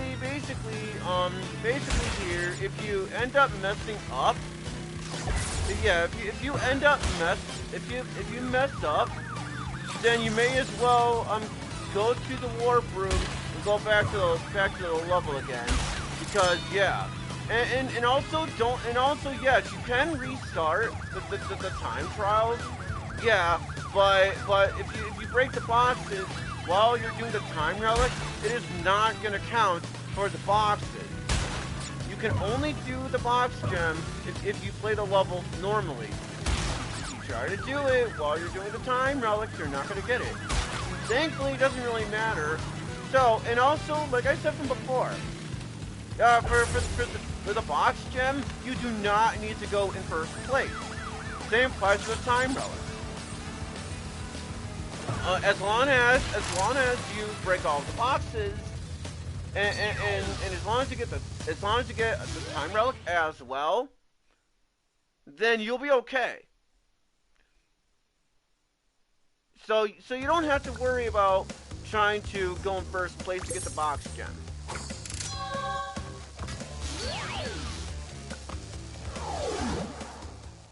So yeah, you don't have to worry.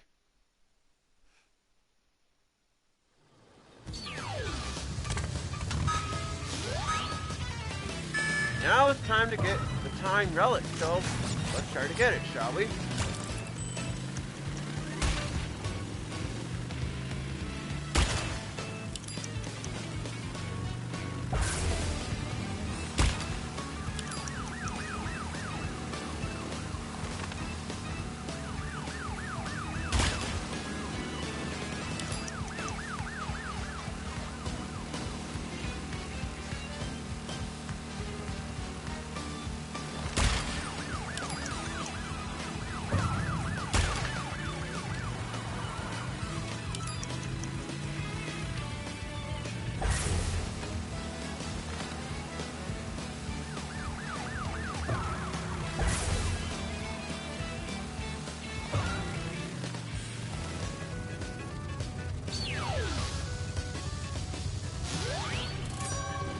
And if you want to get the platinum relic in this one, it's kind of hard.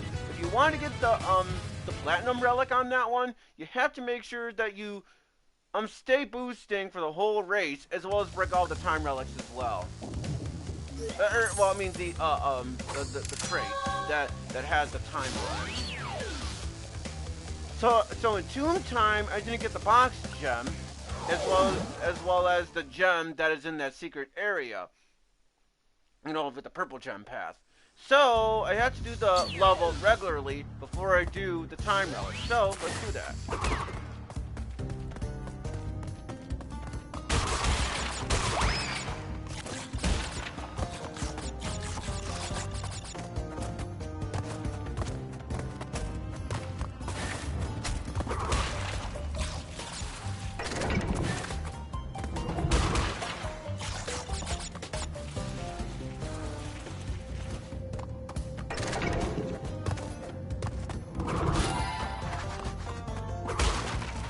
And it just so it's also clear, yeah, if you touch the bug icons, they will fall.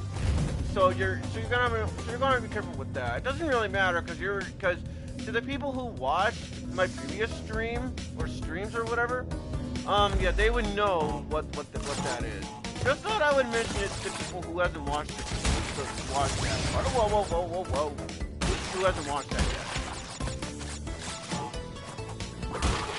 Oh, speaking of whoa, Crash saying whoa also became an online meme as well. And because basically with said meme, it was like whoa.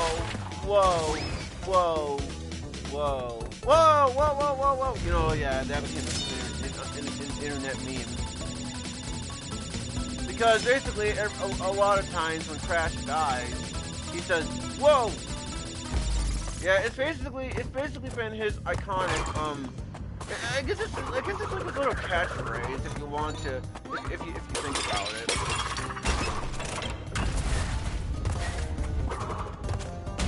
What have we got?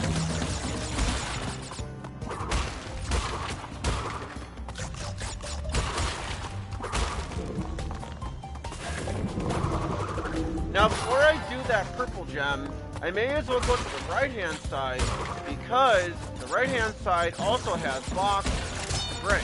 So, I may as well go to this area first.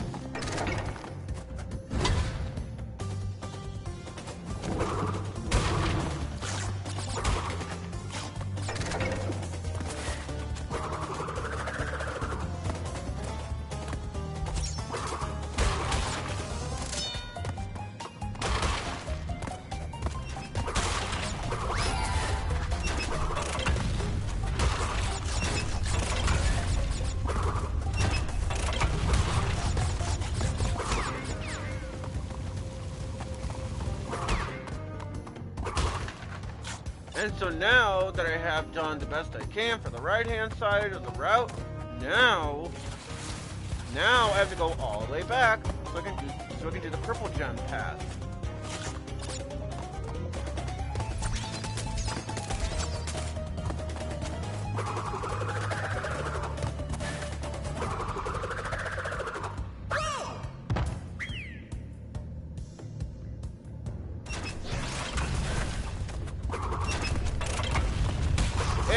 And also with the gem paths as well.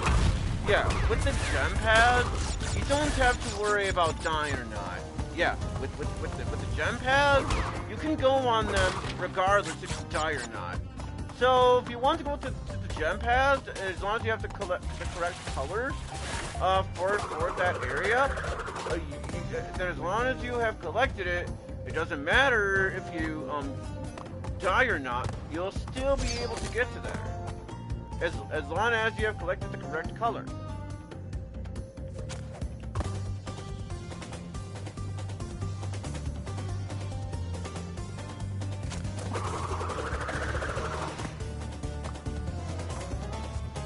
Whoa!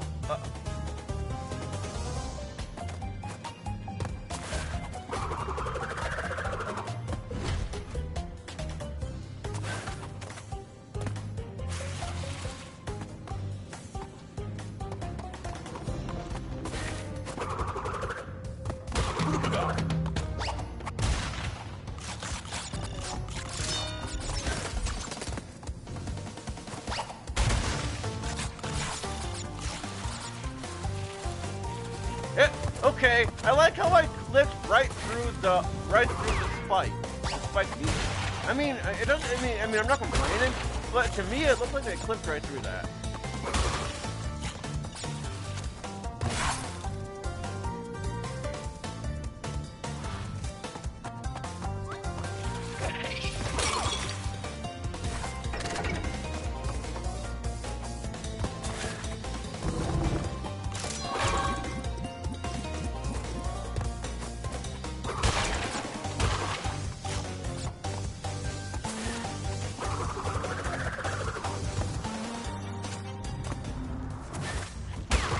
And there we go, that is all the boxes.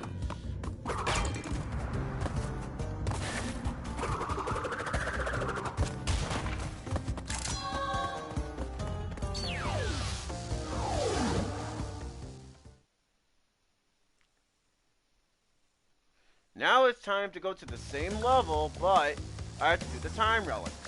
Or the time relic on that.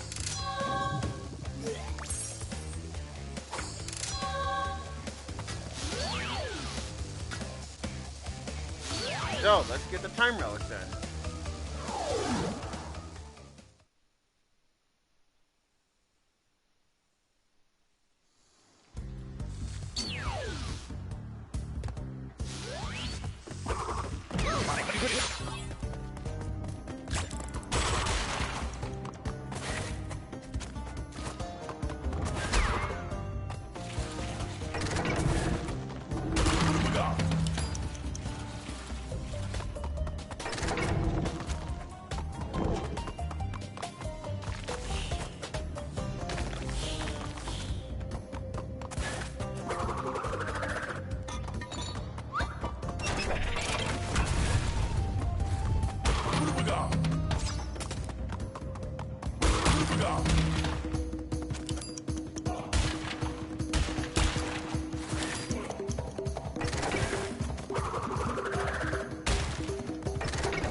got hit there.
Alright, so now that I did that, now it is time.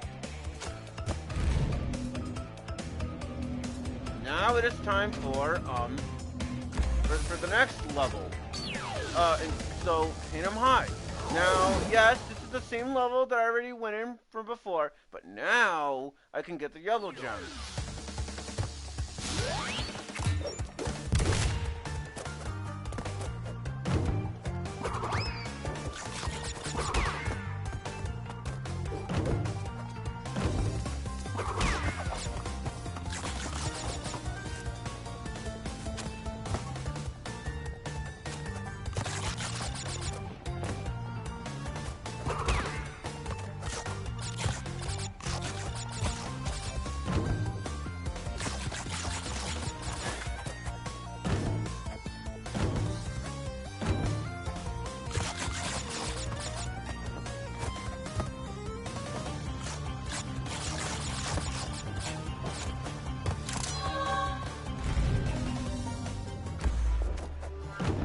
Voila! Yellow gem is collected.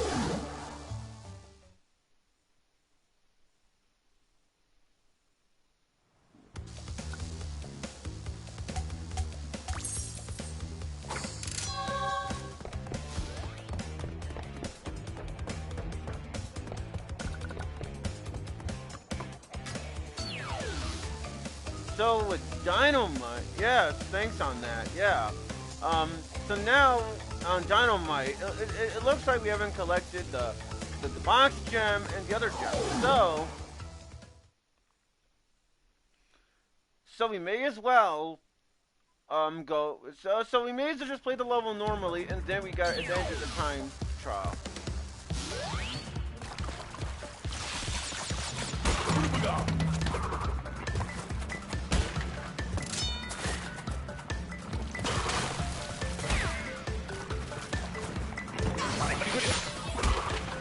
I barely even touched that fire.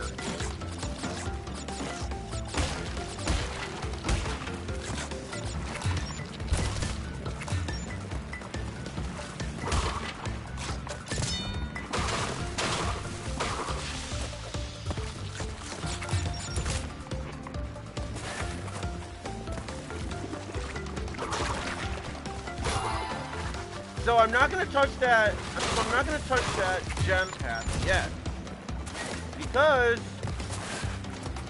there are some boxes that I need to break first before I go over there.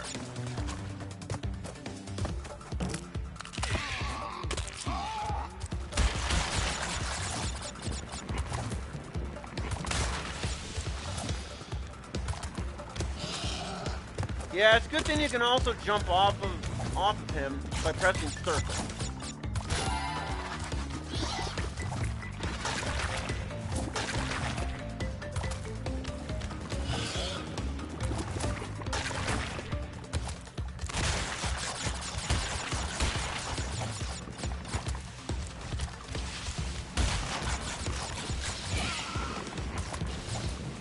Alright, so that's basically all the boxes that I want to get for this area. So now to go all the way back to that gem. And while I do like the Crash Bandicoot series, I really do. But this is one of the things I do not like. Is you basically have to backtrack. And yeah, you can't turn the camera around. And so if you're going 100% like me, you have to slowly walk.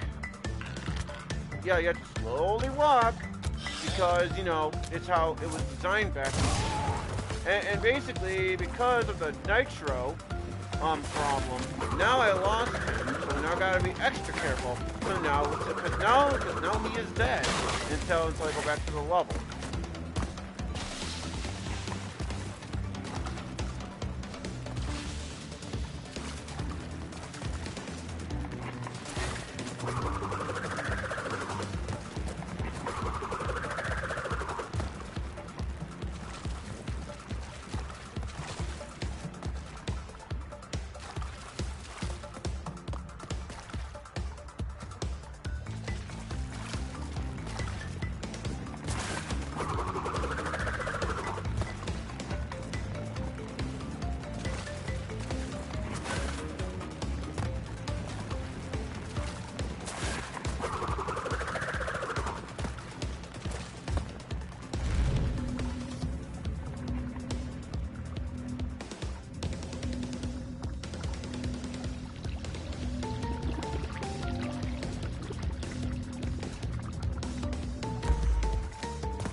And with those boxes that has like a giant X on them, you're also gonna want to body slam on them.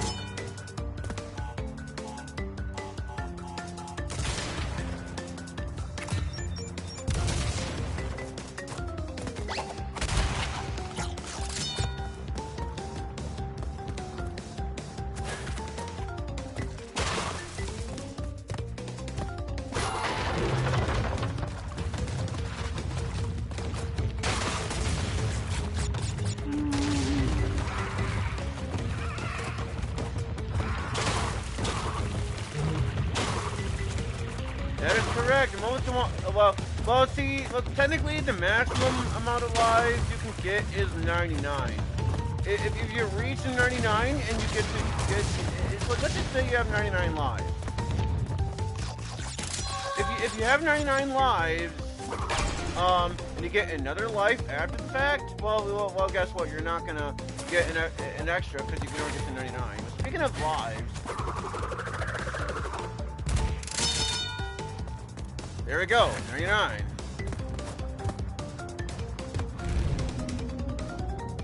And it doesn't really matter because, you know, I think Crash Warp, if you play it casually, yeah, if you play Crash Warp casually, then yeah.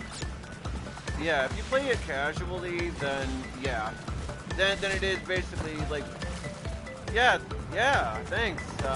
Believe me, as I was saying, yeah, Crash 4, if you play it casually, it's one of the easiest Crash games, right out there with Crash 2, but I don't know, Crash 2 is, I think it might be a little bit more challenging in terms of platforming, but in terms of boss fights, yeah, Crash 2 has weak boss fights, in my opinion, because Crash 2's boss fights are pretty easy, but then again, Crash 4's boss fights are also kind of easy as well, but yeah.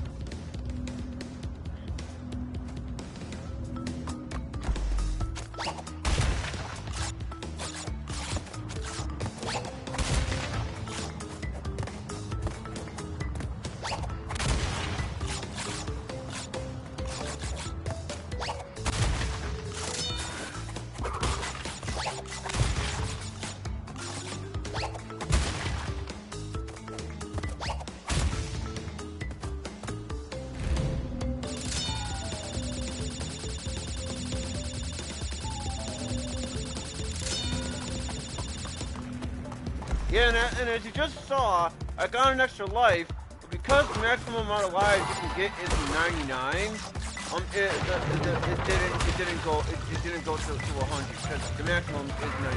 What? Oh shit!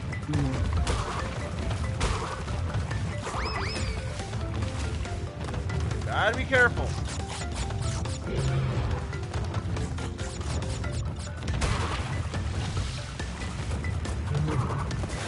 Yeah, don't worry, because for the boxes that the dinosaur breaks, they will count towards your counter, the box counter. So you don't have to worry too much. But now that I did that, now to go back to the same level. Because now I have to go to, now I gotta do the time trial.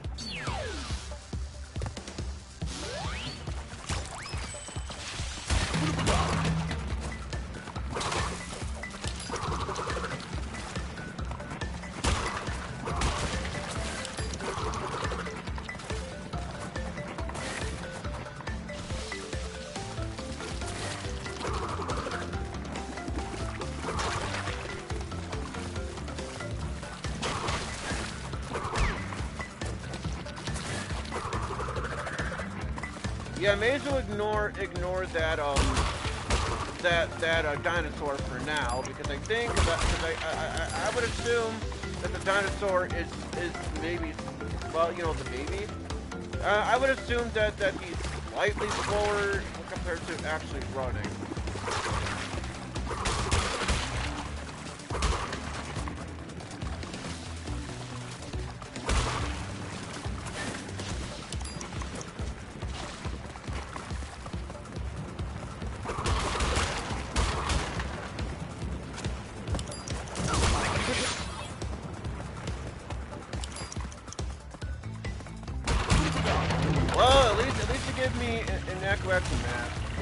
From this part, so at least I'm not that worried about it. Well, at least for now.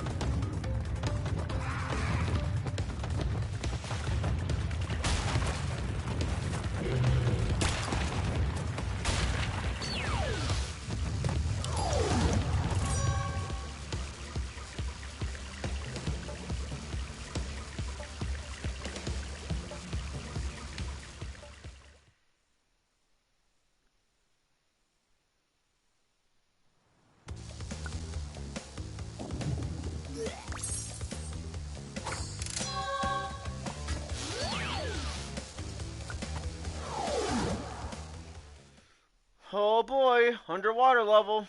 Again. Yeah.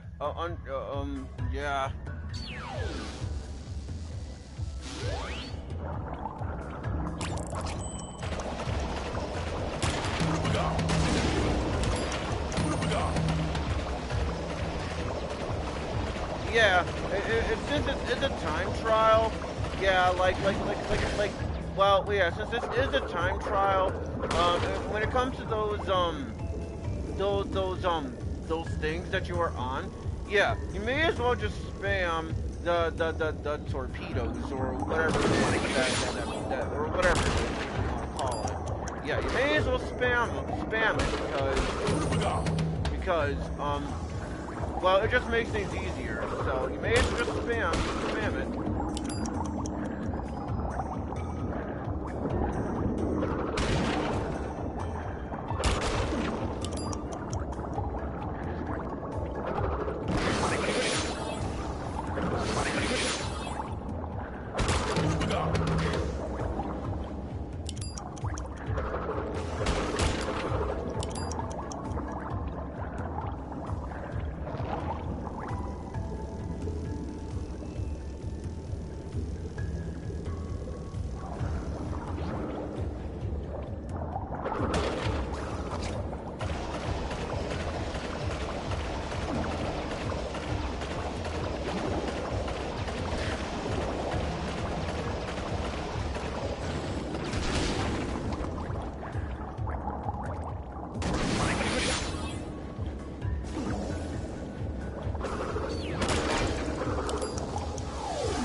Yeah, I like how we got a Sapphire there, but I thought I did a good job on that level. At least I thought I did, but whatever. I mean, like I said, as long as you get a Sapphire Relic, then you'll be fine.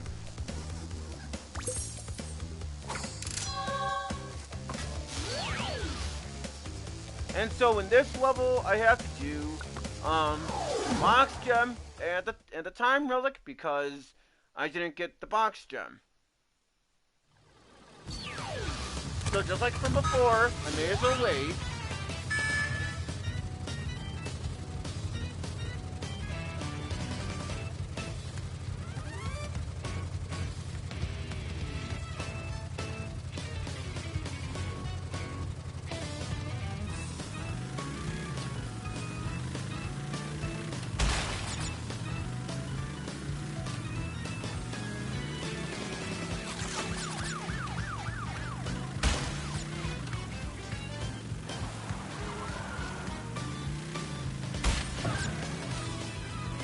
And I do know that way back when this game first released, this game had very bad loading times. When I say bad, I mean bad loading times. Like I think back then, before the update, it would take maybe like 20 seconds from lower level. Thankfully, in a certain update, they managed to make it better.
Or just 5 more boxes for me to break.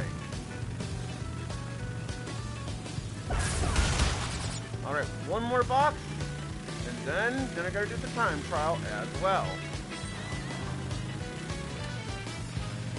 Which is right over there. There we go. And now, I just gotta finish the race, which thankfully is almost done.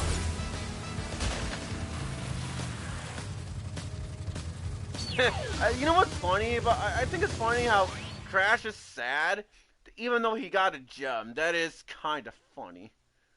A little bit.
now that that warp or that area is done, now it's time to go to the secret warp room again and see what level we are going to be doing next.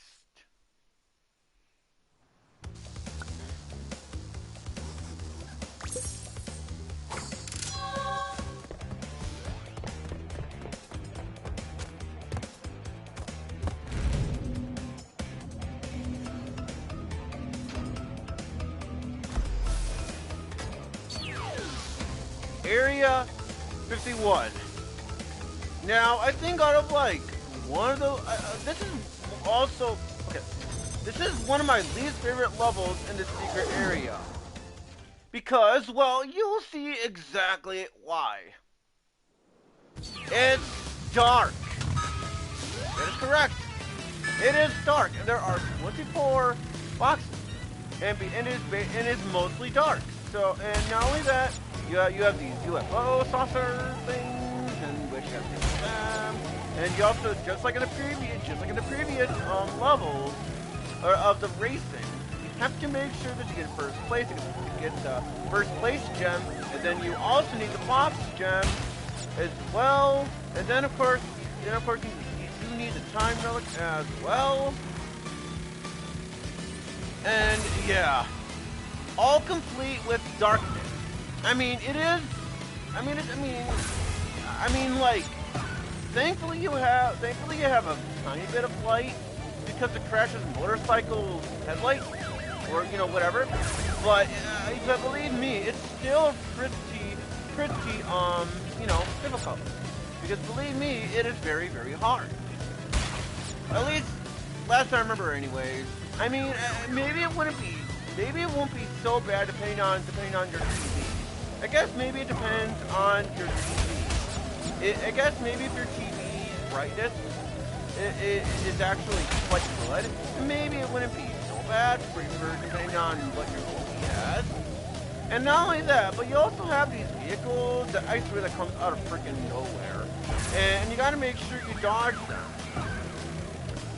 And like I said, it feels like they come out of nowhere. So I hope you have it memorized on their location as to where they're gonna go. I hope you have it all memorized.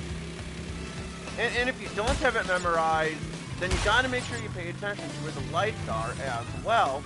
So then that way, you'll have a slight bit of an idea as to where they're gonna be at. Although you're gonna need to have fast reflexes if you want to do it. So yeah, you better make sure you have the reflexes, as I said.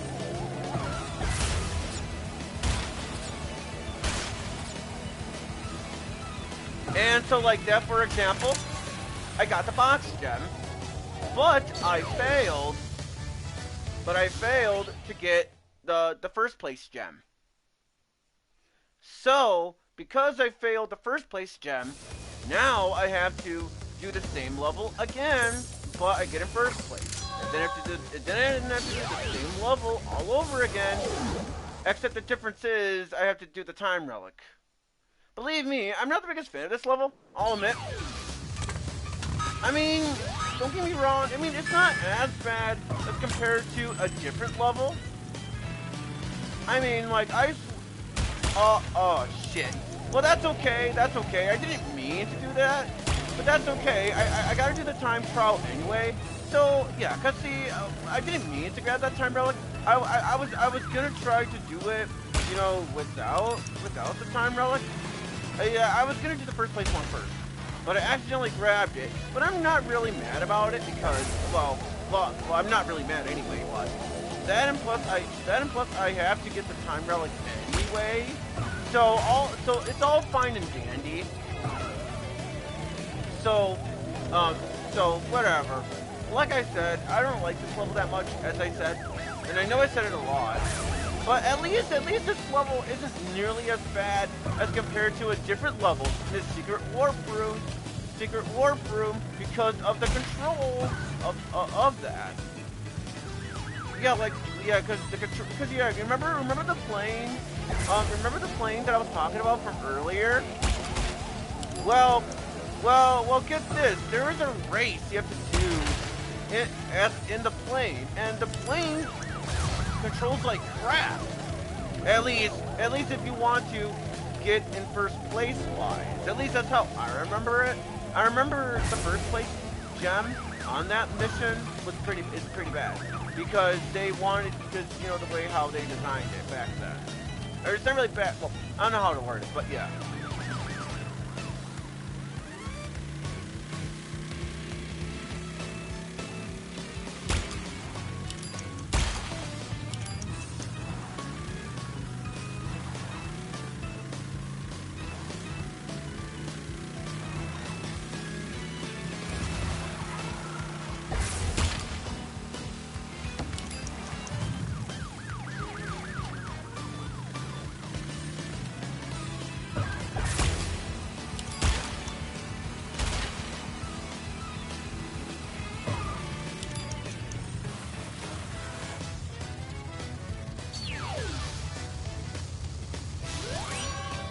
And despite me crashing into stuff and falling, I still got the gold, surprisingly. Because I was expecting myself to get the sapphire. But now they did the time trial by accident, didn't mean to grab it. Now I have to get first place gem. And this is probably like one of the hardest first place gems to get in terms of the motorcycle level.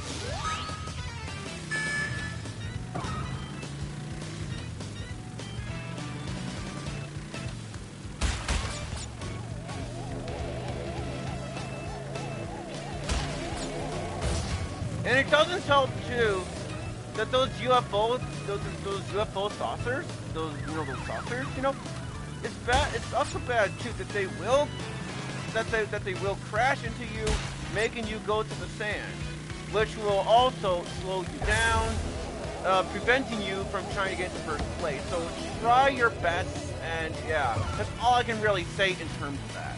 And believe me, the first place gem, as I said, is probably, like I said, the hardest gem, or the first place gems to get, because it's dark. And you have the UFO saucer thing where they try to ram into you, into the sand, because it slows you down. It's, in my opinion, it's kind of stressful. Very stressful. I mean, the motorcycle doesn't control that bad. I'm being honest. I think the motorcycle controls decently, but yeah, even though it controls quite decently, or at least I think so. It's still, stressful, as I said.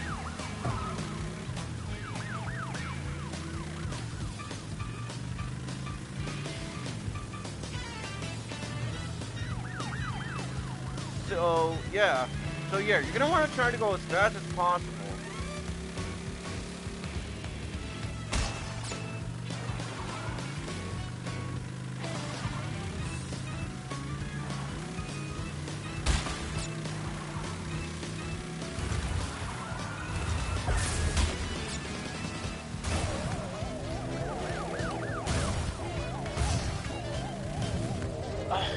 Like that, for example, it's pretty dumb. And watch this. I fail.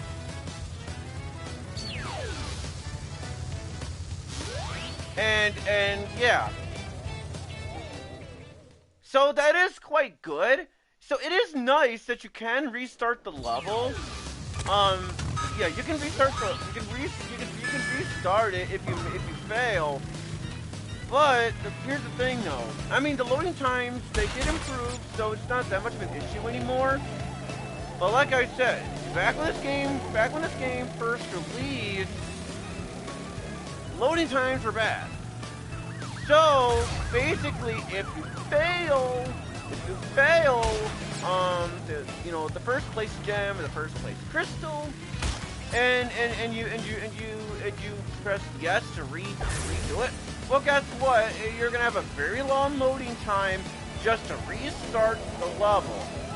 And I don't know why it's designed that way. Because well, here's the thing. when you do the time trials and you press restart, you instantly restart the time trial without any loading screens or anything. So if they can program it like that, surely they can have it where if you restart the crystal, first place crystal, first place gem as well, that yeah, if they were able to program it in for the time trials and you restart without any loading time, surely you can restart the level without any loading screens for the first place crystal and the first place gem. Thankfully for me, I don't have to worry about the crystals anymore. But my point still stands. I mean, it's really not that big of an issue anymore, since, as I said, loading times they got better. But I'm just saying it from a point of view. If like, let's just say you get Crash and Sane Trilogy on the PlayStation 4 or on the Switch, okay? And let's just say you get the games without internet. And especially the Switch version. So like, let's just say you get the Crash and Sane Trilogy. Let's just say you got the Sane Trilogy and you don't have any internet. Well, guess what? You're gonna get, well, it's released on the PS4 anyways.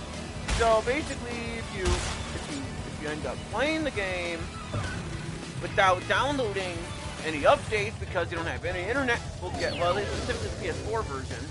Because I think in the Switch version, so I heard, the Switch version, at launch, they improved the loading time. But in the PS4 version specifically, yeah. If you ran out and got the PlayStation 4 version of the game, and you don't have any internet, well, guess what? If you play Crash Warp, and you restart the level, well, guess what? You're gonna have to put up with a long loading time. Not fun. That's why back at the time, before they updated it on the PlayStation 4, the loading times were pretty bad, to say the least. They were awful. They were plain right awful.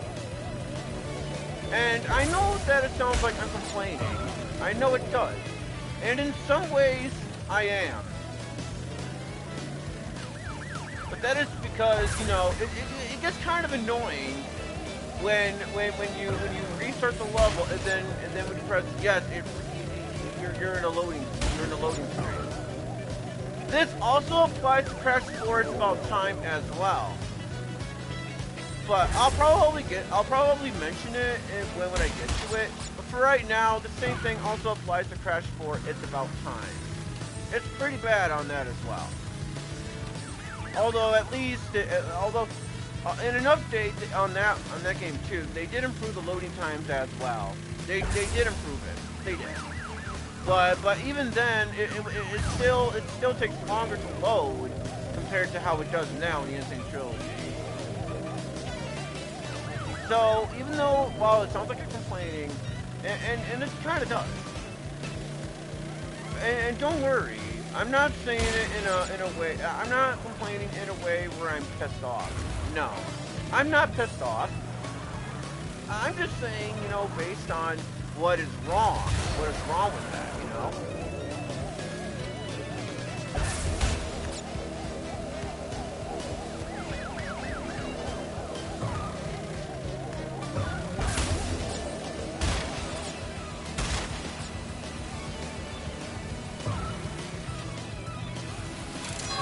And thankfully I did it. And like I said, I'm not mad. I was just saying, the problems of how it was before they updated it. So because of said update, it's not really much of an issue anymore. But it still doesn't change, how it was back way back when this game was first released. Back in 2017. It still doesn't change that fact.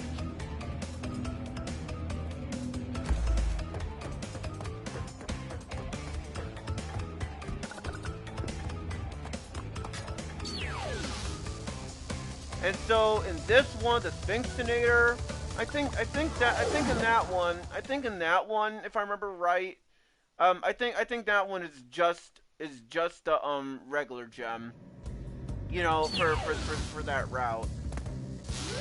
So I'm not gonna worry about the boxes, honestly. I'm not gonna worry about the boxes. Because if I remember right, in this level,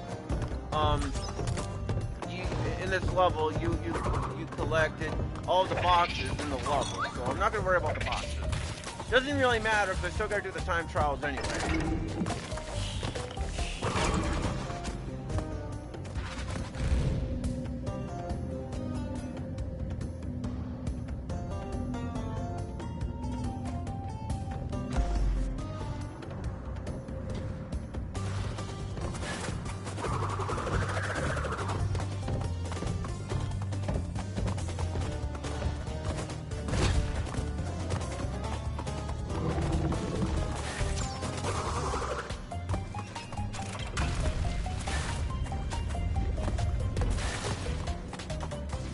The only boxes I will worry about, though, are like the checkpoint blocks. Those are the only ones I'm gonna worry about.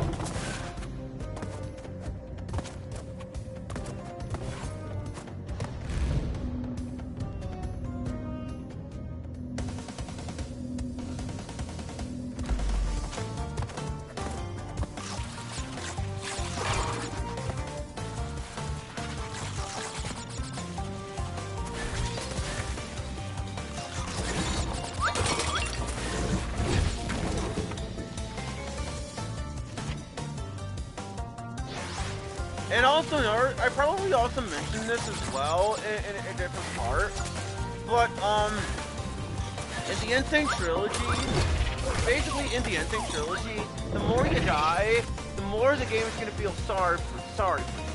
Basically, if you die a certain amount of times, the next Electro Master is gonna appear, and then if you die even more times, a certain amount of time.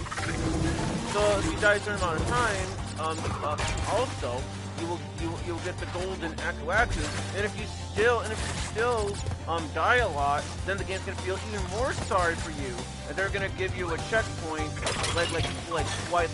quite early on, because again the game feels sorry for you. It's basically the difficulty adjustment thing as well.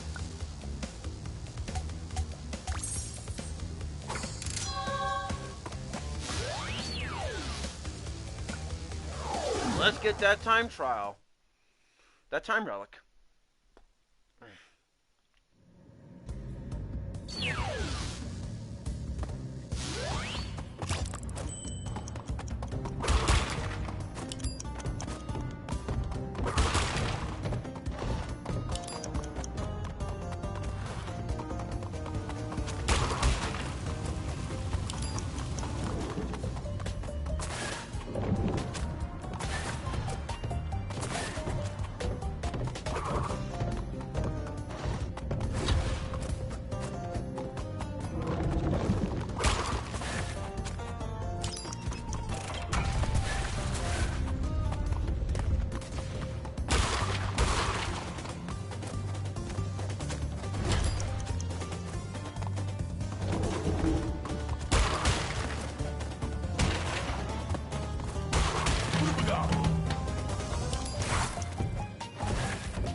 Oh wow.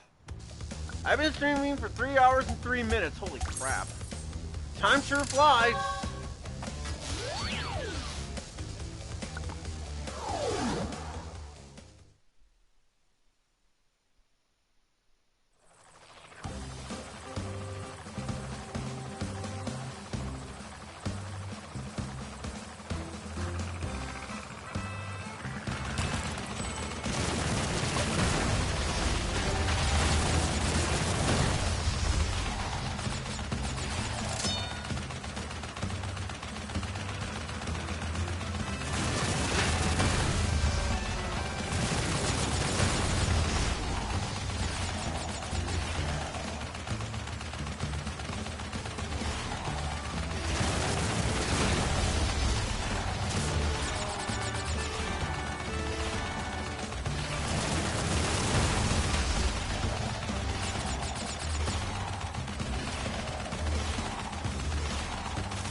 More of these jet skis again.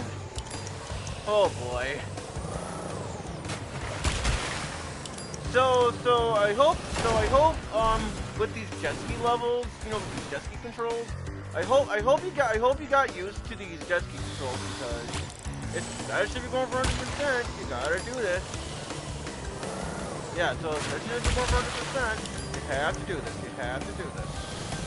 And I'm only doing this 100%ing thing because, well, like I said from just early on the stream, in Crash Bandicoot 4, it's about time.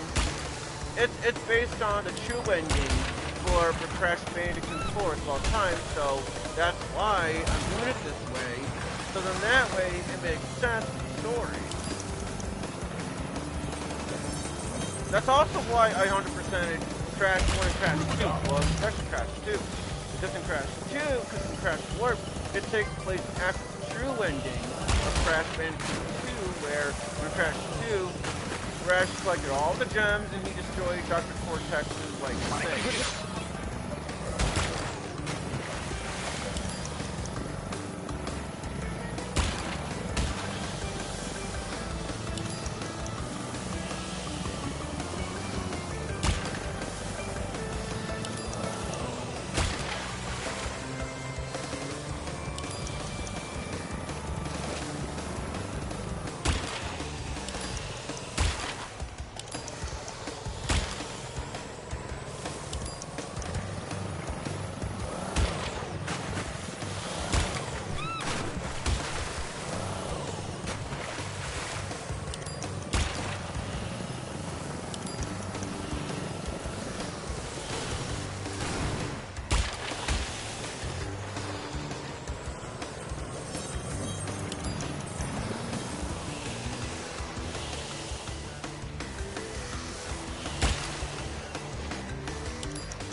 So now, I didn't get the Ox gem, and I didn't get the Death Route gem, or not really the Death Route gem, but you know, or whatever. So now I gotta play the level like normal again.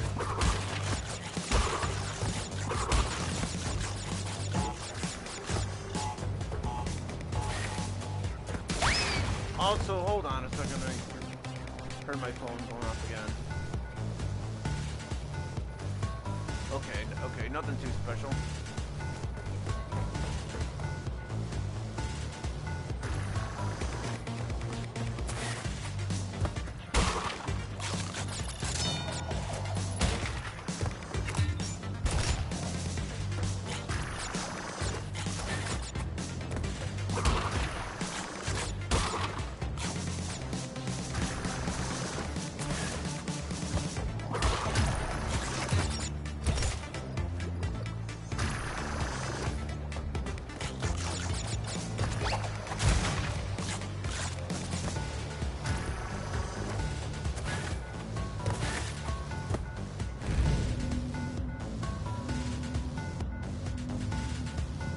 Now that I think about it, even if I do break all the boxes that I can, I don't think it really matters. I don't think I can get the box gem regardless. The reason why I'm saying that is because I think if I remember right, in the next level in the secret warp room, I think it's the thing with the secret. I think it's the thing where again, I think if I remember right, it's not really again, but I think if I remember right, in the next level in the secret warp room, it takes you to this level, allowing you to break even more boxes. At least I think. I could be wrong, but I think it was in one of the future levels that basically did that. Could be wrong, though. Could be wrong. I mean, I wouldn't be surprised if I am wrong, so.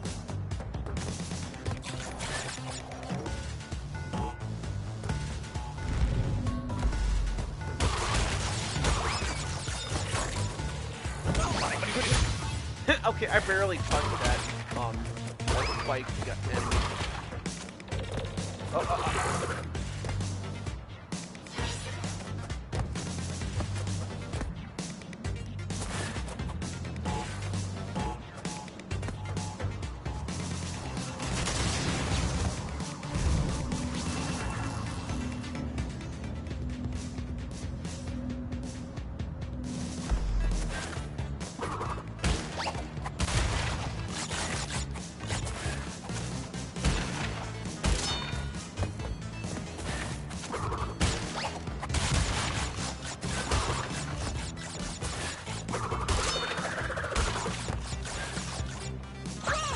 Okay, that was my fault. I jumped in between the boxes. That was my own fault there. But still, yeah. Can be pretty stressful. To say, I mean, it's not really that stressful, but yeah, still.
Yeah, and I'll admit, yeah, specifically that part as well, you know, with the green spinning thing, that allows you to, spin. Like, I swear, it doesn't work half the time. Like, you know, it's like, it does a detonator spin, and you also press square like it's supposed to with that. Yeah, like, I swear it doesn't work half the time, like, see. That is why I don't understand why they designed it the way they did with that.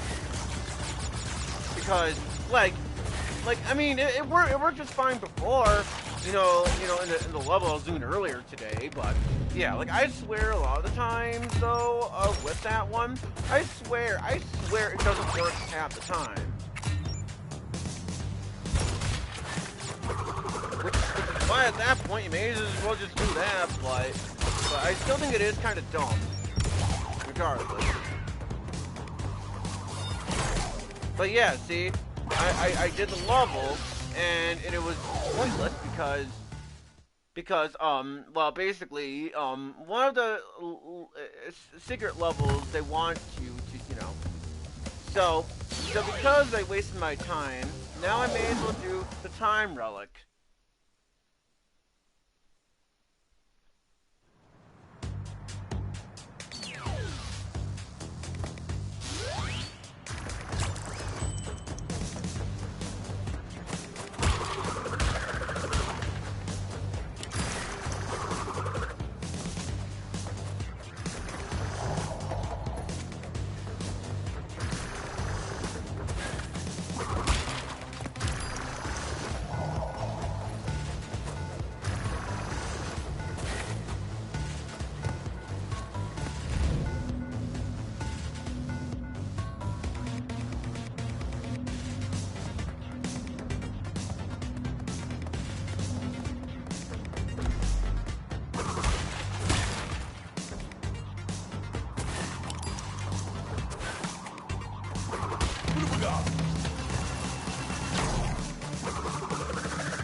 And that's another thing as well, I would also like to mention as well, in terms of the time trials.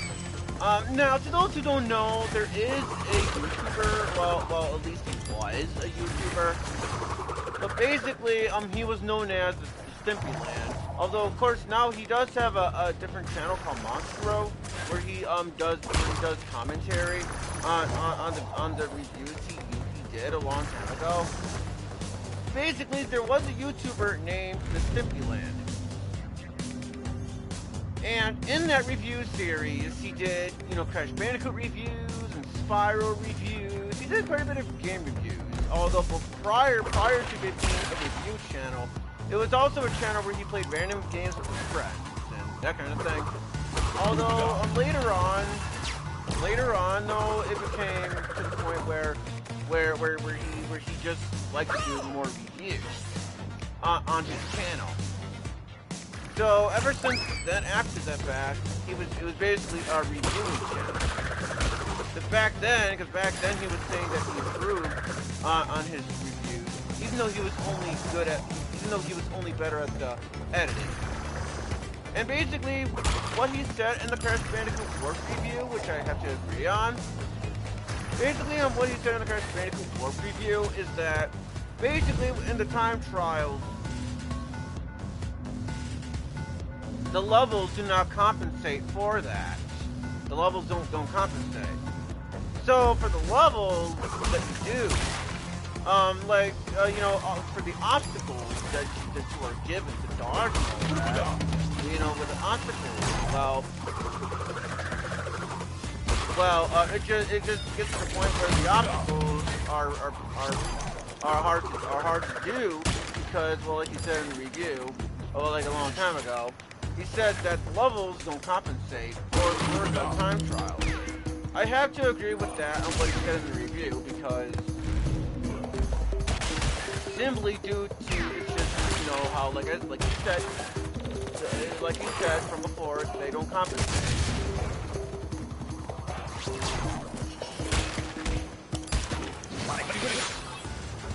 And the only reason why I bring that up is because, well, it's because it's true of what he said. The levels just don't compensate for the obstacles that you were going for, and yeah, fuck it. I'm just gonna do this so that it's a little bit easier for me.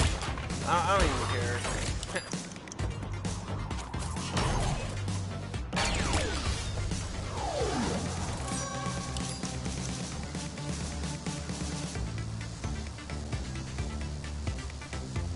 Yeah, I'm doing quite a bit of these time trials, not gonna lie.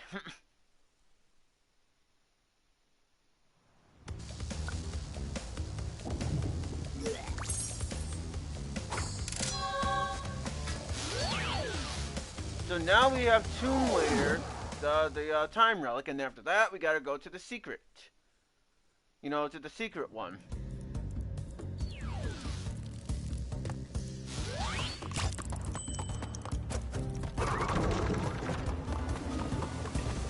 And remember what I said about the compensating thing? Well, that's what I mean. Like with the water, as an example with the water. Yeah, they expect you to do all of this, while the water is raising and lowering, and it gets pretty darn difficult because you don't want to drown because like I said from before, if you manage to die in the time trials, well, guess what? Like I said from before, die in the time trials. Like I said, you have to redo like the whole level all over again because the time trials, they don't offer any checkpoints, which is understandable because they do want to make it more of a challenge. So I can understand why they designed it that way. Also keep in mind that this is the Sane Trilogy, just like remakes, remasters. Well, it's more like a remake because it's not really a remake per se. It's the same level and stuff. But it may as well be a remake because of the way better graphics. And basically these levels here that you are seeing, they're basically how it was designed back when Naughty Dog developed the game. Yeah, it's the same level design of how Naughty Dog designed the game.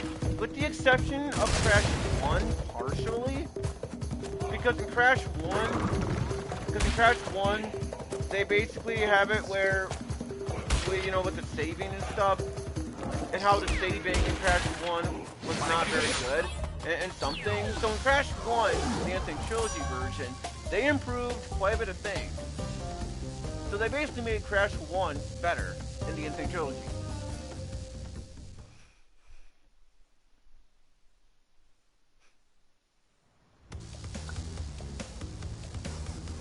So now it's time for the secret warp room.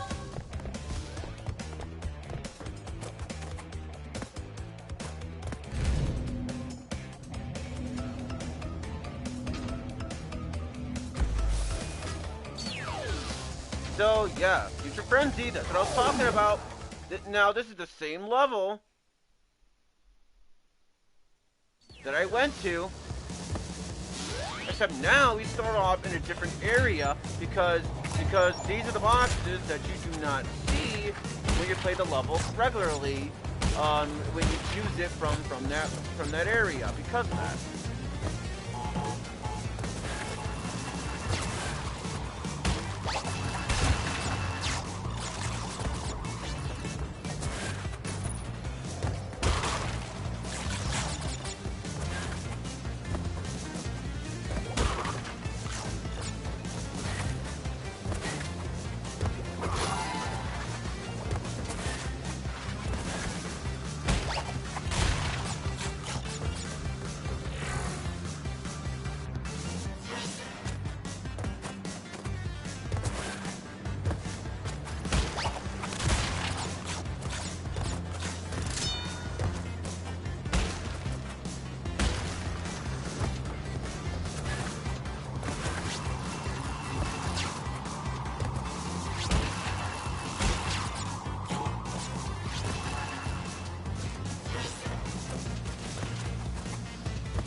So now I got that gem.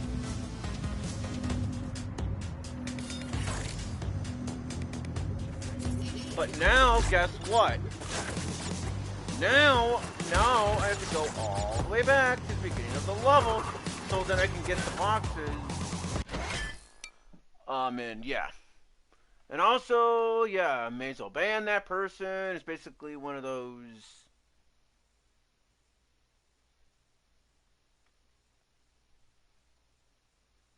Hold on. Maybe I gotta refresh the page. Maybe it will show up.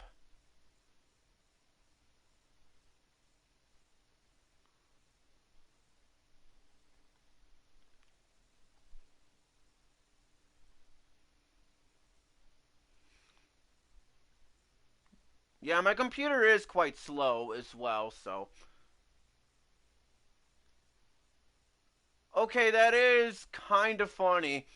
I like how, as soon as I refresh the page, I like how, basically, when I refresh the page,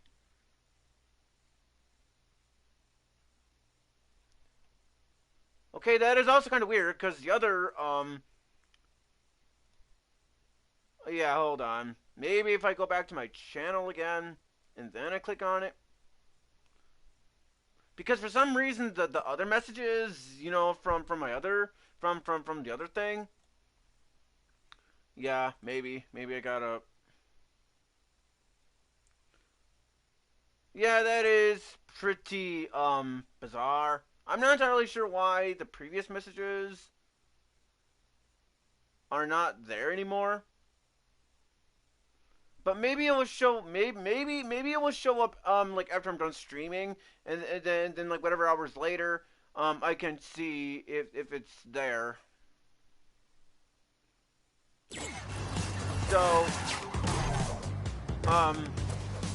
so I guess for now I'm not gonna worry about it. So basically, what I'm gonna do is after I'm done streaming the game, I'm gonna wait for several hours so I can see the live chat and then see if the live chat will work from there.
So now I'm at the very beginning of the level, so now I have to go all the way back over there.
Look, that was my fault. I don't even know why I didn't death tornado spin there. I don't know why I didn't do that.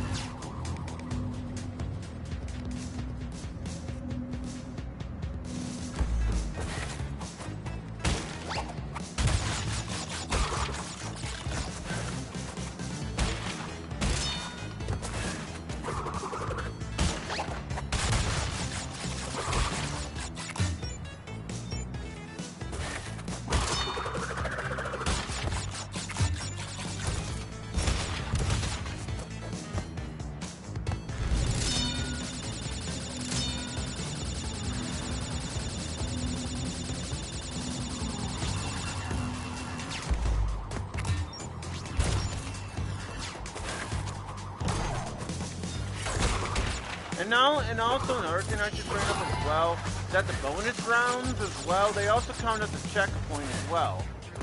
So if you die, like let's just say you finish the bonus round, and then you die at a certain point before touching a different checkpoint, well, it counts as a checkpoint. So that is good to know.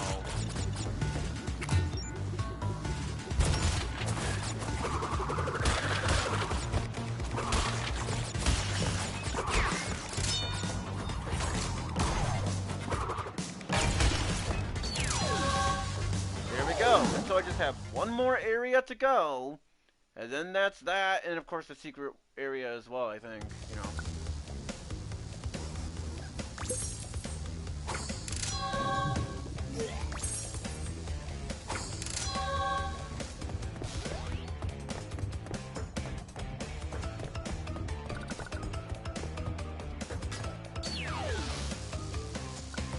So yeah, gotta get the box gem, and then the other gem as well. And of course, time relic, we can't forget that either.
And as for the boxes from over there, yeah, I'm not gonna break them just yet. There is a reason for that, especially since now I have that colored gem, so I'll be able to get it.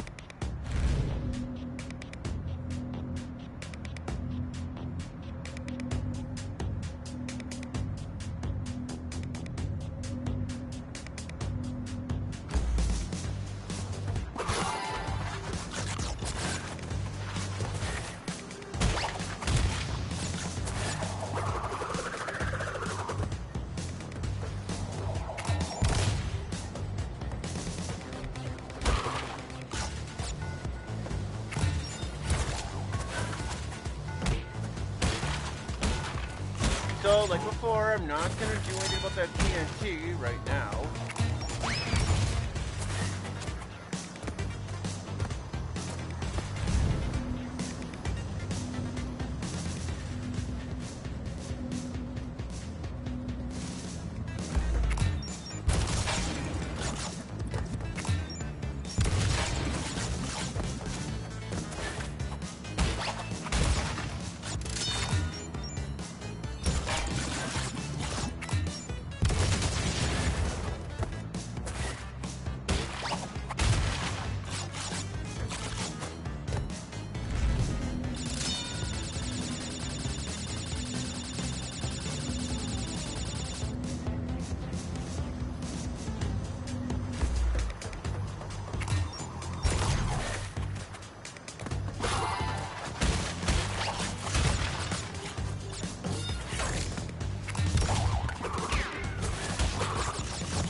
Now that I have collected the green gem, now I can go to the green gem path.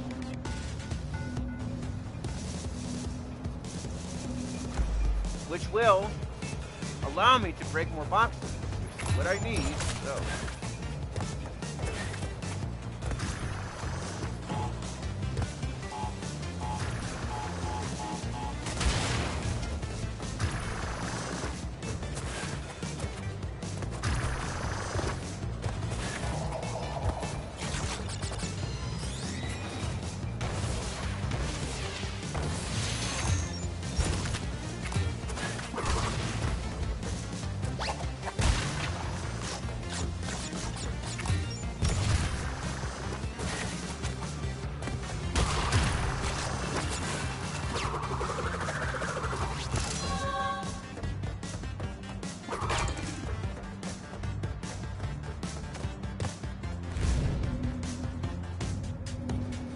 And that is the reason why I did that. Oh, crap.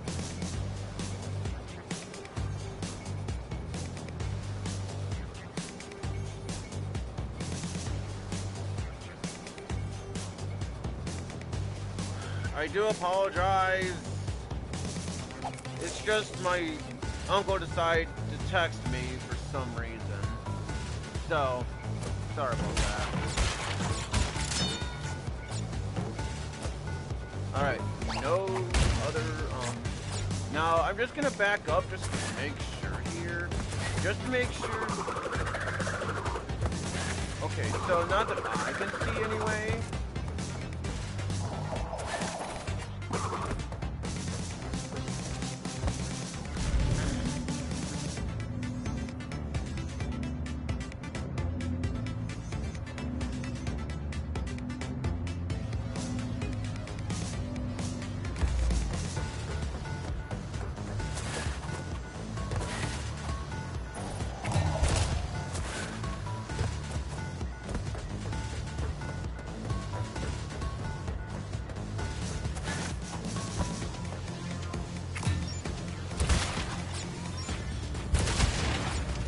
And that is the reason why I saved up that TNT as well.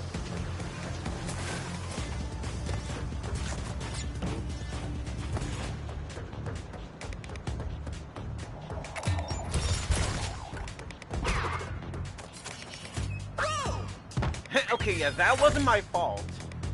Yeah, that right there was not my fault at all.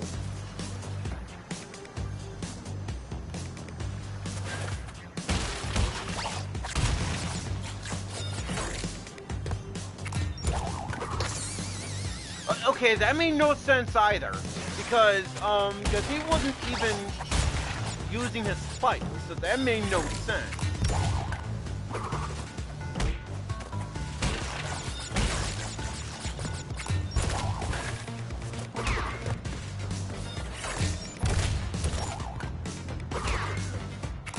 Now, yes, I'm well aware.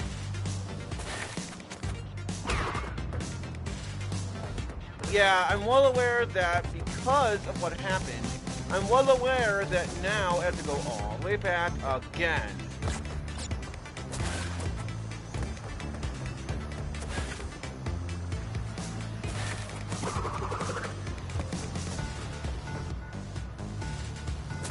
Wait, what?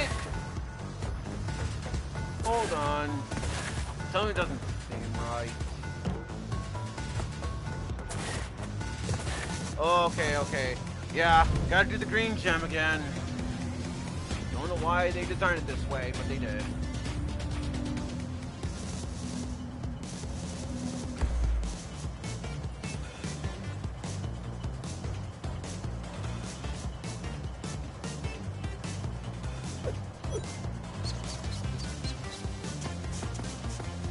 I am so sorry, guys. It just seems like every time... sorry. It's just that it seems like every time I do a stream, my uncle has to call me or text me, or my mom has to call or text me. It seems like every time I am streaming, one of them has to call me or whatever. It seems like that happens all the time. So I do apologize on that.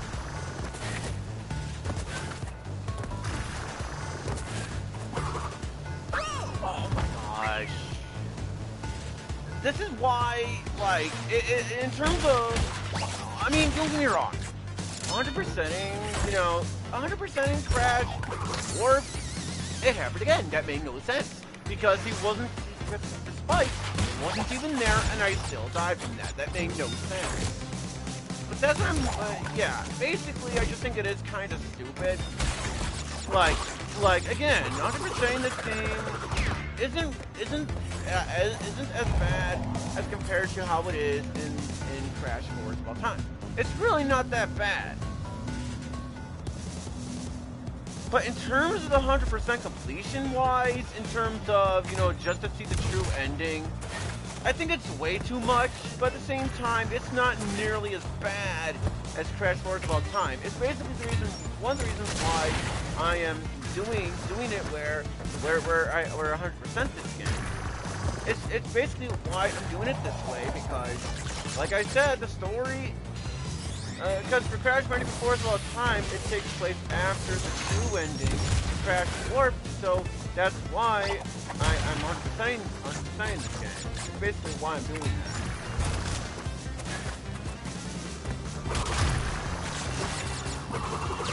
Let's see, with Crash Bandicoot 2 in the Sane Trilogy, because yeah, like in the Sane Trilogy for Crash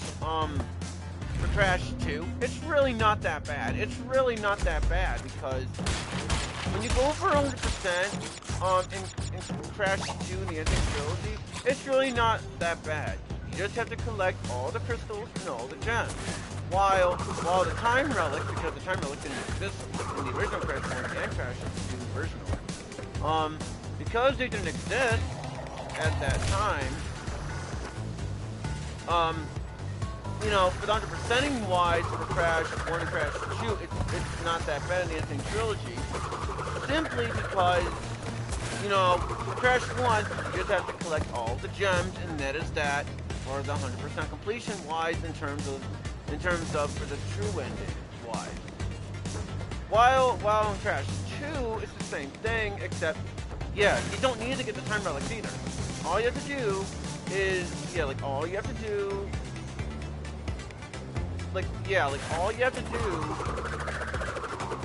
is, oh, yeah, okay, I don't know why I'm going this way, but yeah. Especially since I already technically went that way, so I don't know why I did that. I'm an idiot. But as I was saying, for Crash Bandicoot 2, 100%ing in the Sane Trilogy isn't bad. You don't need to get the time relics to get the true ending. You just have to collect all the crystals and all of the gems. And then after that, you get the true ending. For Crash Warped, it's a different story. Because you have to collect all the crystals and all the gems, and it doesn't really help some of the controls. And it doesn't help that the controls, some of the controls, they are, the motors, in terms of the vehicle controls, some of the vehicle controls like garbage, for one. And that's the thing, because like I said, you have to collect all of the, because you have to collect all the crystals and all the gems, which is understandable. Then they also want you to collect all the time trials as well. Specifically for the time relics, where you have to get at the very least Sapphire relics. But like I said from before, the game doesn't mention anything about that. You know, in terms of the time relics. All Uka really says is basically there are still the gems. He doesn't say anything about the time relics, so an average player is gonna think, oh hey, he only said gems.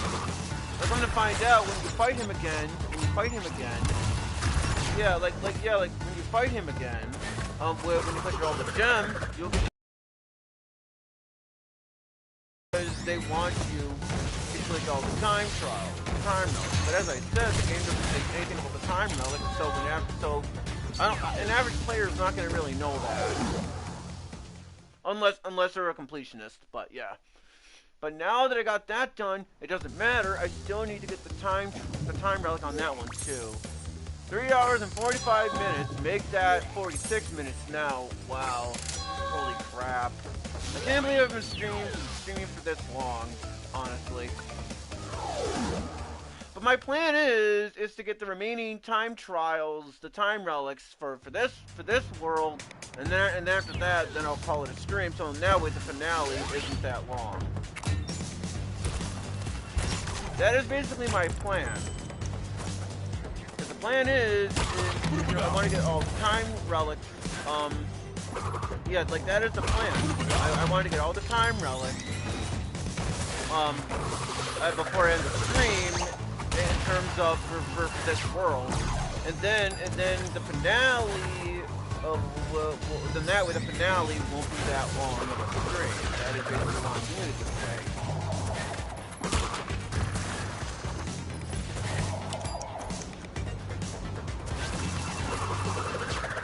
Because I'm assuming that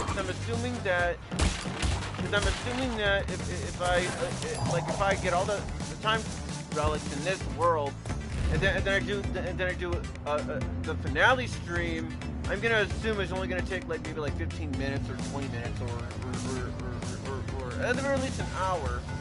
So that because well, but then again, that's even assuming. I guess it all depends.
Luckily, I only have to do the time trial on that one.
No, that was supposed to most go in that hole.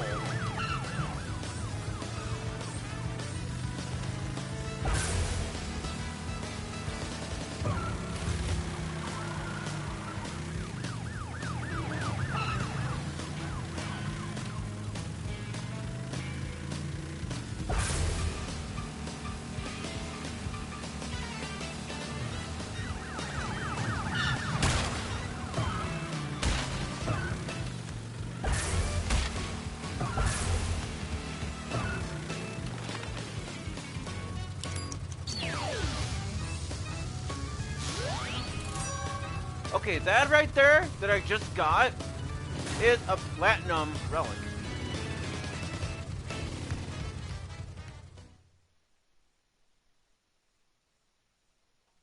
And platinum relics, as I said, are very hard to get. Very, very hard to get. But now that I did that level, next up is Flaming Passion. And again, I only have to do the time trial, which is good.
So, time relic on that one.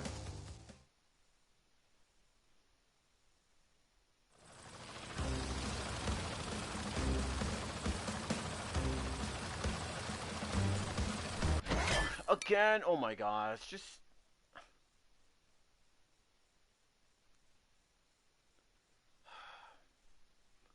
I seriously hope that is the last text from my uncle. I really hope it is. Well, at least for today, during this tournament fight.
So for this one, I just have to go to the gem route and as well as the time as well.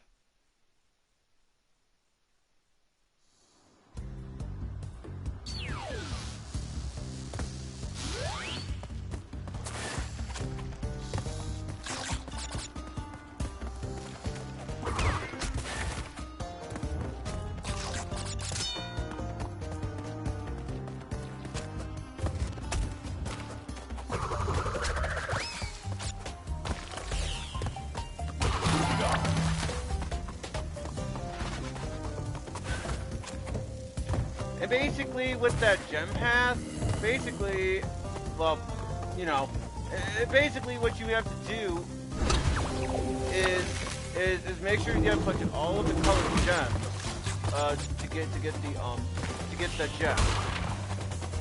Because if you don't have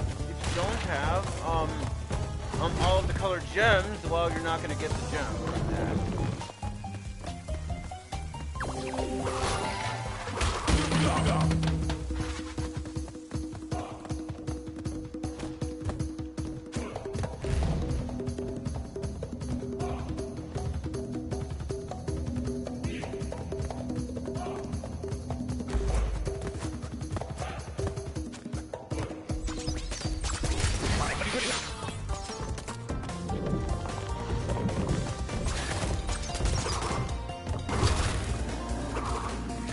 I like how he just flipped through that door.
And there we go. There it is. There is the gem.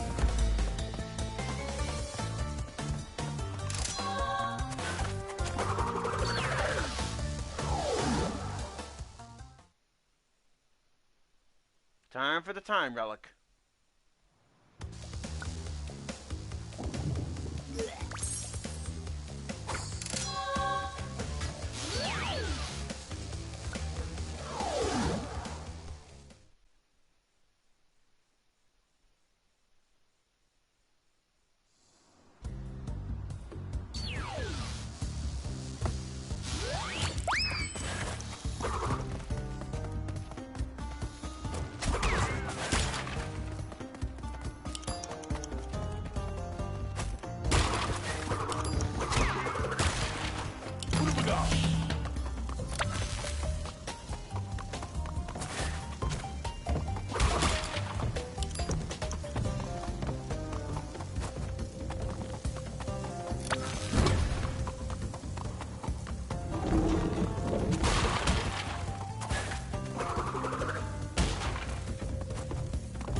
I know, Luke. Adventure time, Luke.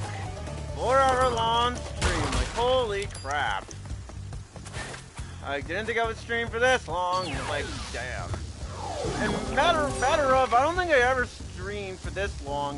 With the exception of that one time, maybe when I streamed Mega Man X6 or Mega Man X7, before those streams were deleted, like a long time ago. But, yeah. Okay, so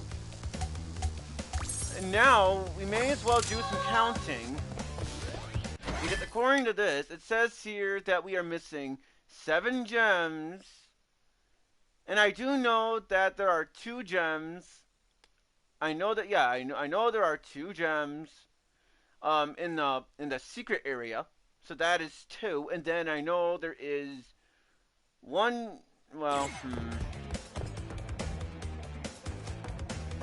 Okay, now, I don't know why they count this for 100%. I don't know why they did.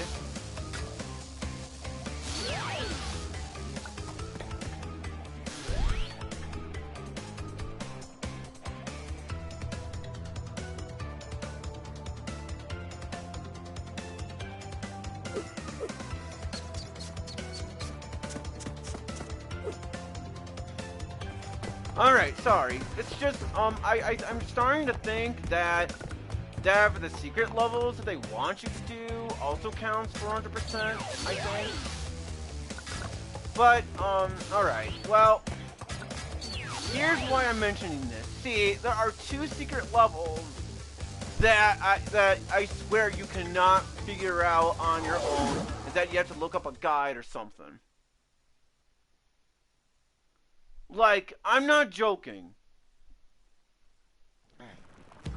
And I basically want to do those levels as well before I, yeah, I want to at the very least do those levels, you know, prior to the other secret level. Yeah, I want to at the very least do those first before ending the stream off. Because, yeah, I want to make the finale as, basically, I'm doing this on purpose. I'm doing this on purpose, because there is a reason why I purposefully did that.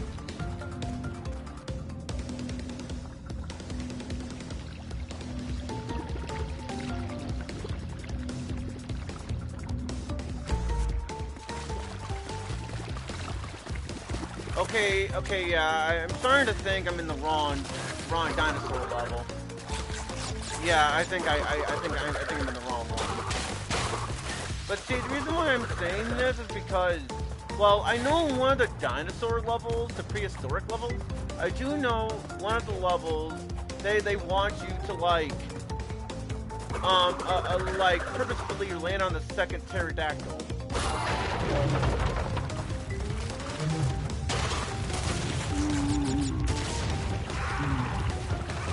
Okay, yeah. So yeah, you're supposed to land on the second pterodactyl, and ta-da! You're in a secret level.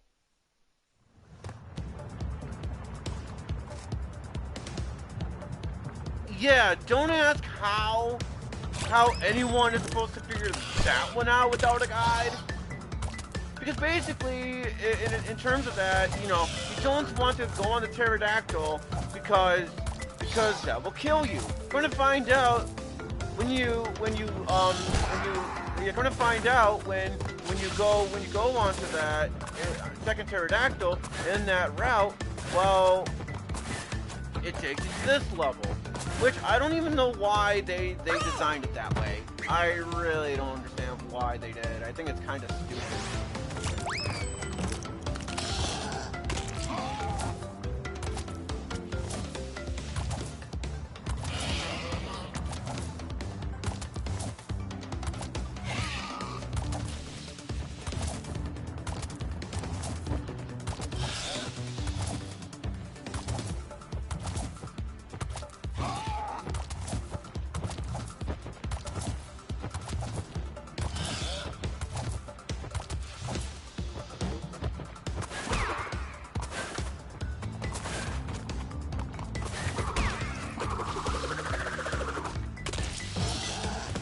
Wow.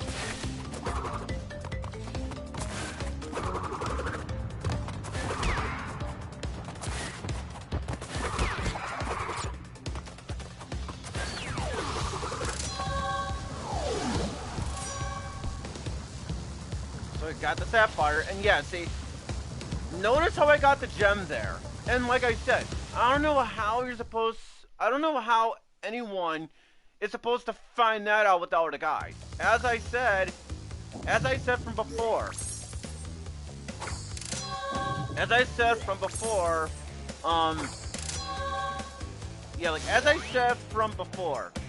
I don't understand how anyone is supposed to figure that one out without a guide, because, as I said, how is anyone supposed to figure that one out when, as we all know, if you go on a pterodactyl, you're going to lose a life. So a player is not going to think, oh wow, okay, so what if I go on this second pterodactyl and see what happens?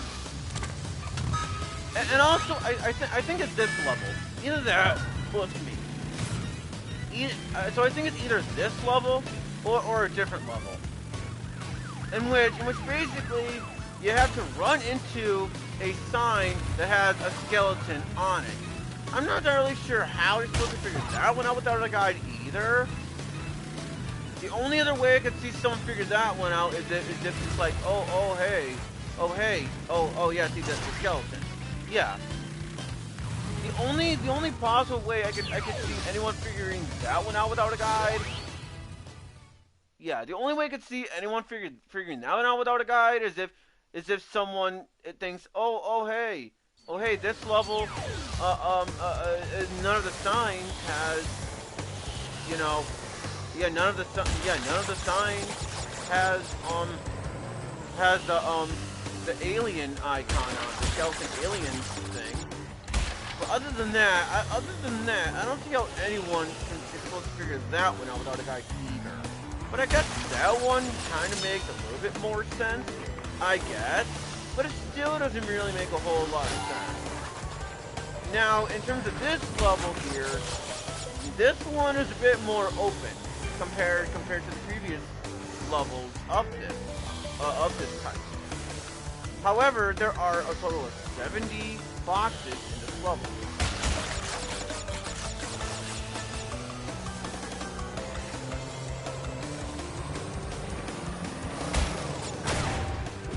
And yeah.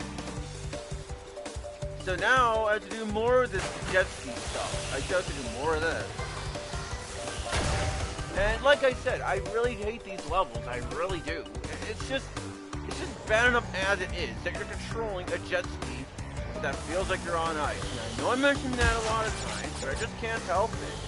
I really can't. I just hate these levels. They're just annoying. At least in the original Crash Sport, these jet ski, at least in the original Crash Sport, the jet ski at the very least controls okay. At least in the original. But this, however, no, it doesn't control very good at all. It controls like crap.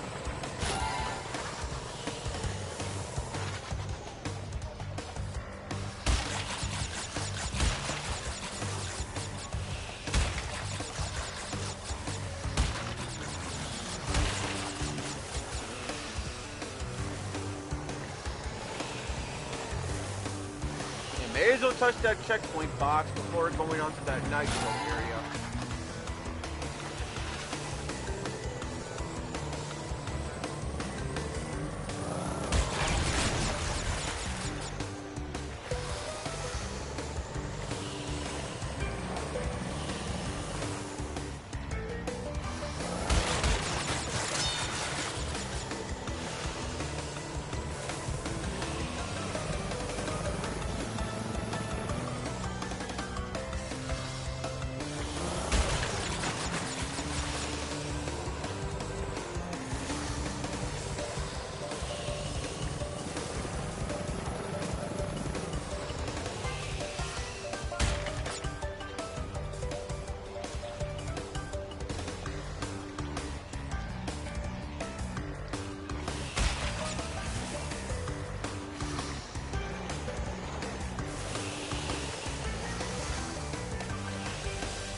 Yeah, you especially gotta be careful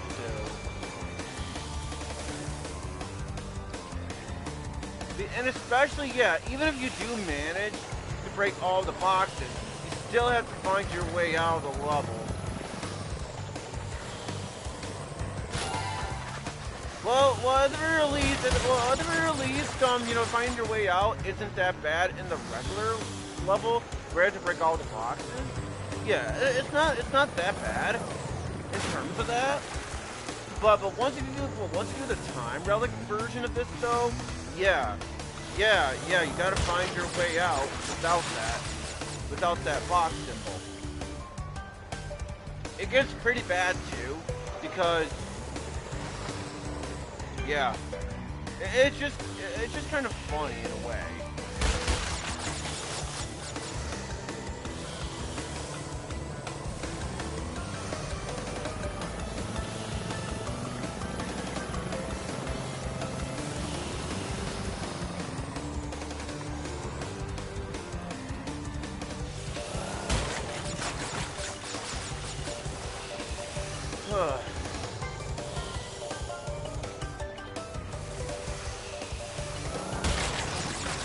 Because now that I have broken this box, now I just need to break 10 more boxes, and then I gotta find my way out of the level. Not that it matters, because I gotta do the time trial of this level 2.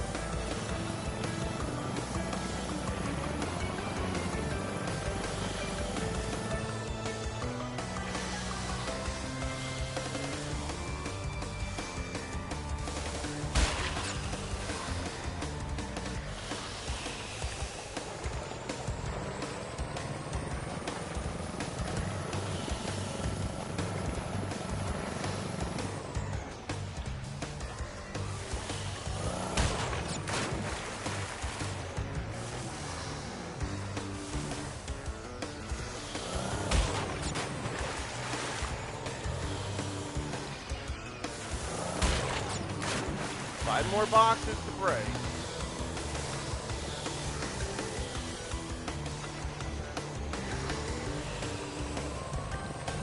And yeah, you especially do not want to die in this level a lot.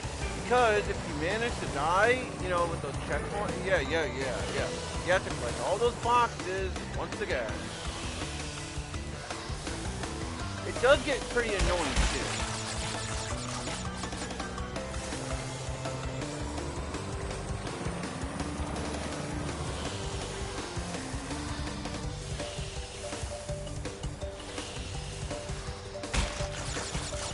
Alright, just 2 more boxes to break.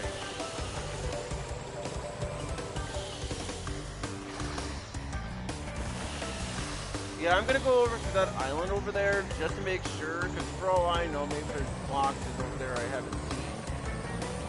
So I may as well go over here just to make sure. Yeah, I'm not seeing any boxes. So, where? Oh, there's one of them right there. Not gonna lie, that one's actually pretty well hidden too. And basically how to get that one, it's kind of simple, although yeah. Basically what you want to do is, yeah, you hold the D-pad up, and then which will allow you to do that. Now I gotta break one more box.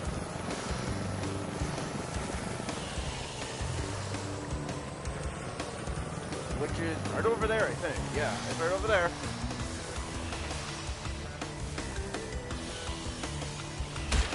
Alright, now that is done, I'll just don't get hit by the shark.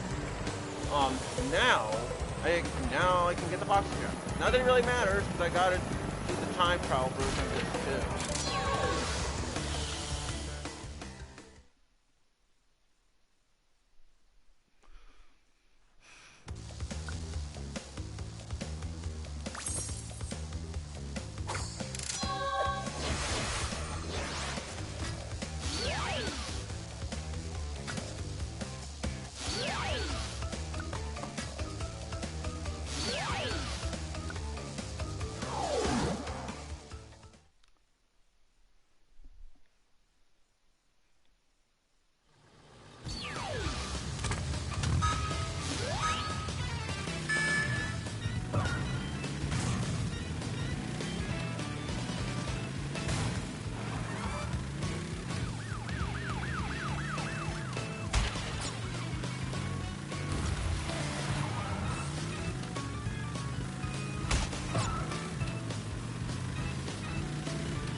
go.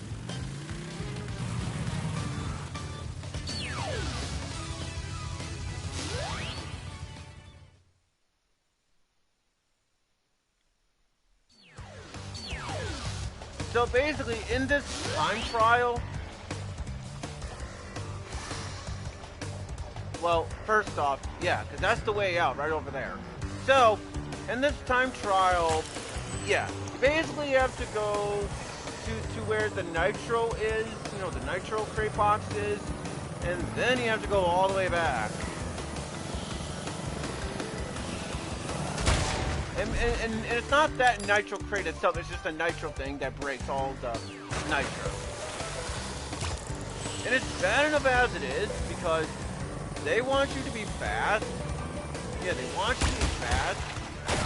You know, yeah, they want you to be fast, but at the same time, yeah, you gotta find that nitro area. And I really don't like this at all.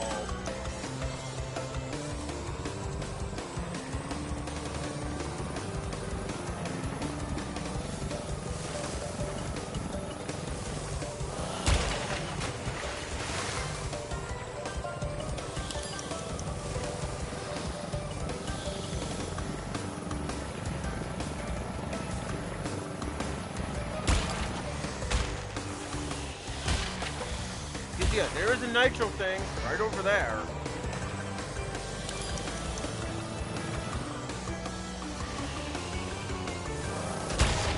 And here's the problem with this.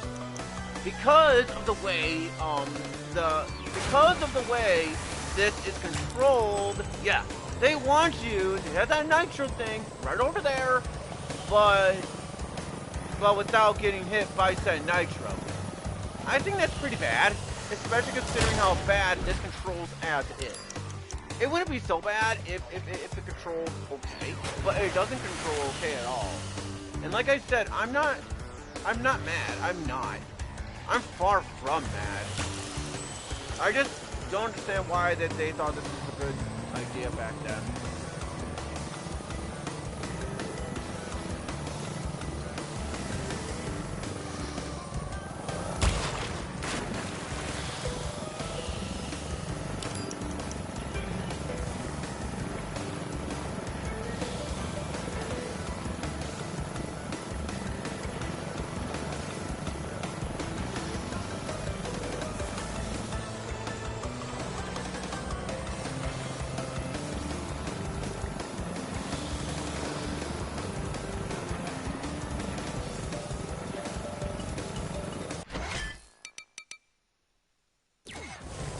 And the reason why I'm restarting is because I think I messed up. But yeah, see, notice how I restarted the time trial and it didn't have to go to a loading screen?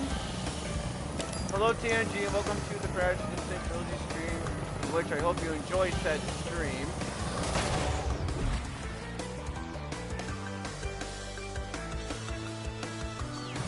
But yeah, due to the fact that these controls are not very good, it just makes this harder than it already is.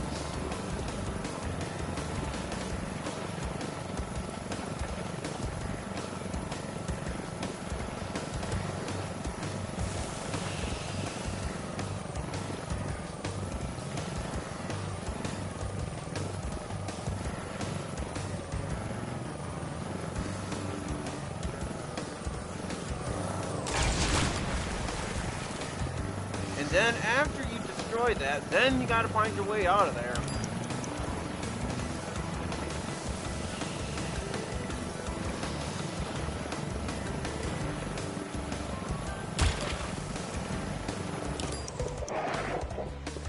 And yeah, they expect you to do this in a certain amount of time. That's what makes this pretty bad.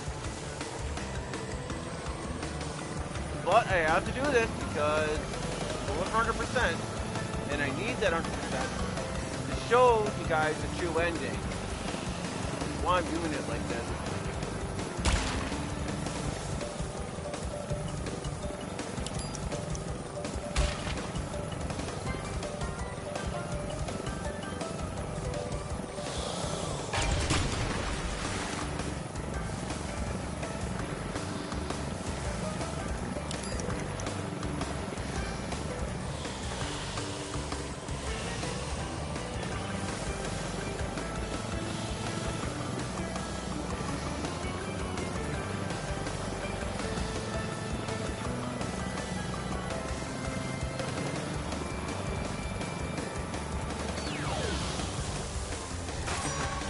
Luckily I got the Sapphire.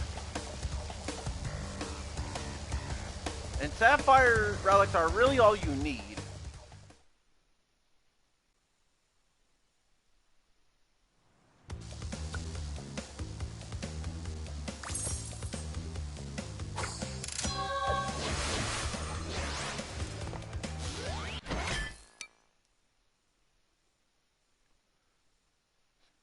Alright, so, trying to think here. Okay. I don't think they count... Yeah, like, I don't think they count the, you know, the level... You know, the secret level. It's not really a secret level. It's basically a DLC level, basically, from over here. Because, yeah, you try to do the math, and, yeah, you don't count that, because that's 4344. So you don't count that. So, yeah, I think that about wraps it up for this stream. So I'm going to save the game here.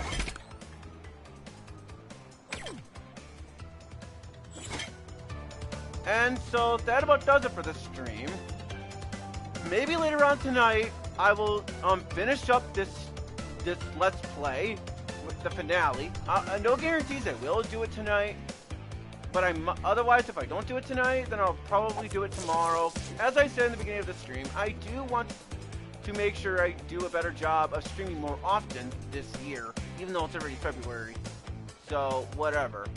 Not that it really matters in the grand scheme of things. But, now, before I end off this stream and saying, you know, the stuff I usually say, let's go on ahead and... Yeah, I don't know. Oh, sorry. I don't know why it does that either, TNG. Maybe it's because YouTube hates my ass. I don't even know. So before I say my usual stuff about like and subscribe and all that shit, let's see if I can find a raid target. Because that's basically what I do in these sorts of streams. So let's see who was all streaming.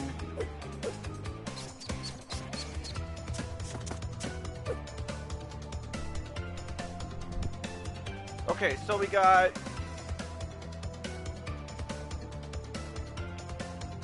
Oh! Perfect. Okay, so I can either... raid Genesis Wesley X, who is streaming Fire Emblem 3 Houses on the Silver Snow route, or I'll raid Keever.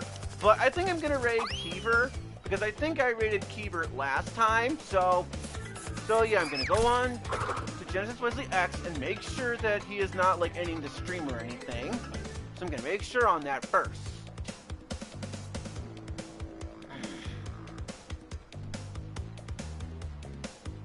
Okay, looks like he's not ending the stream, so...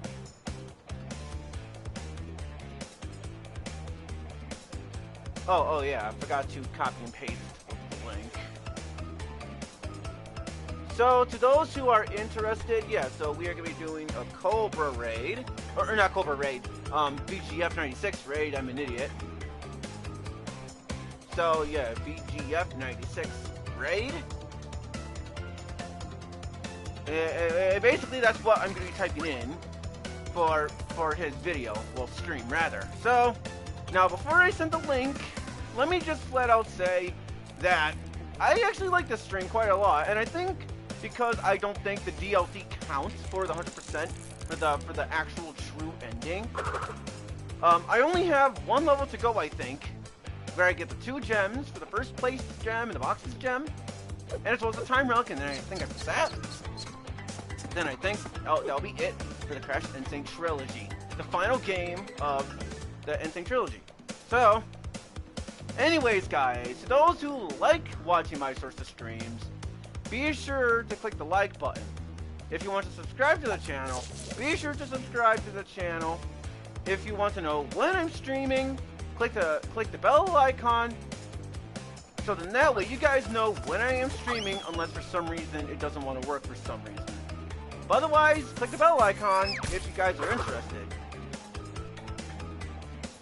And so, anyways, folks, this was a good stream, as I said, so So for today, we are going to be rating Genesis Wesley X, in which he is streaming Fire Emblem Three Houses. And like I said in the beginning of the stream, I'll try to stream more often this year.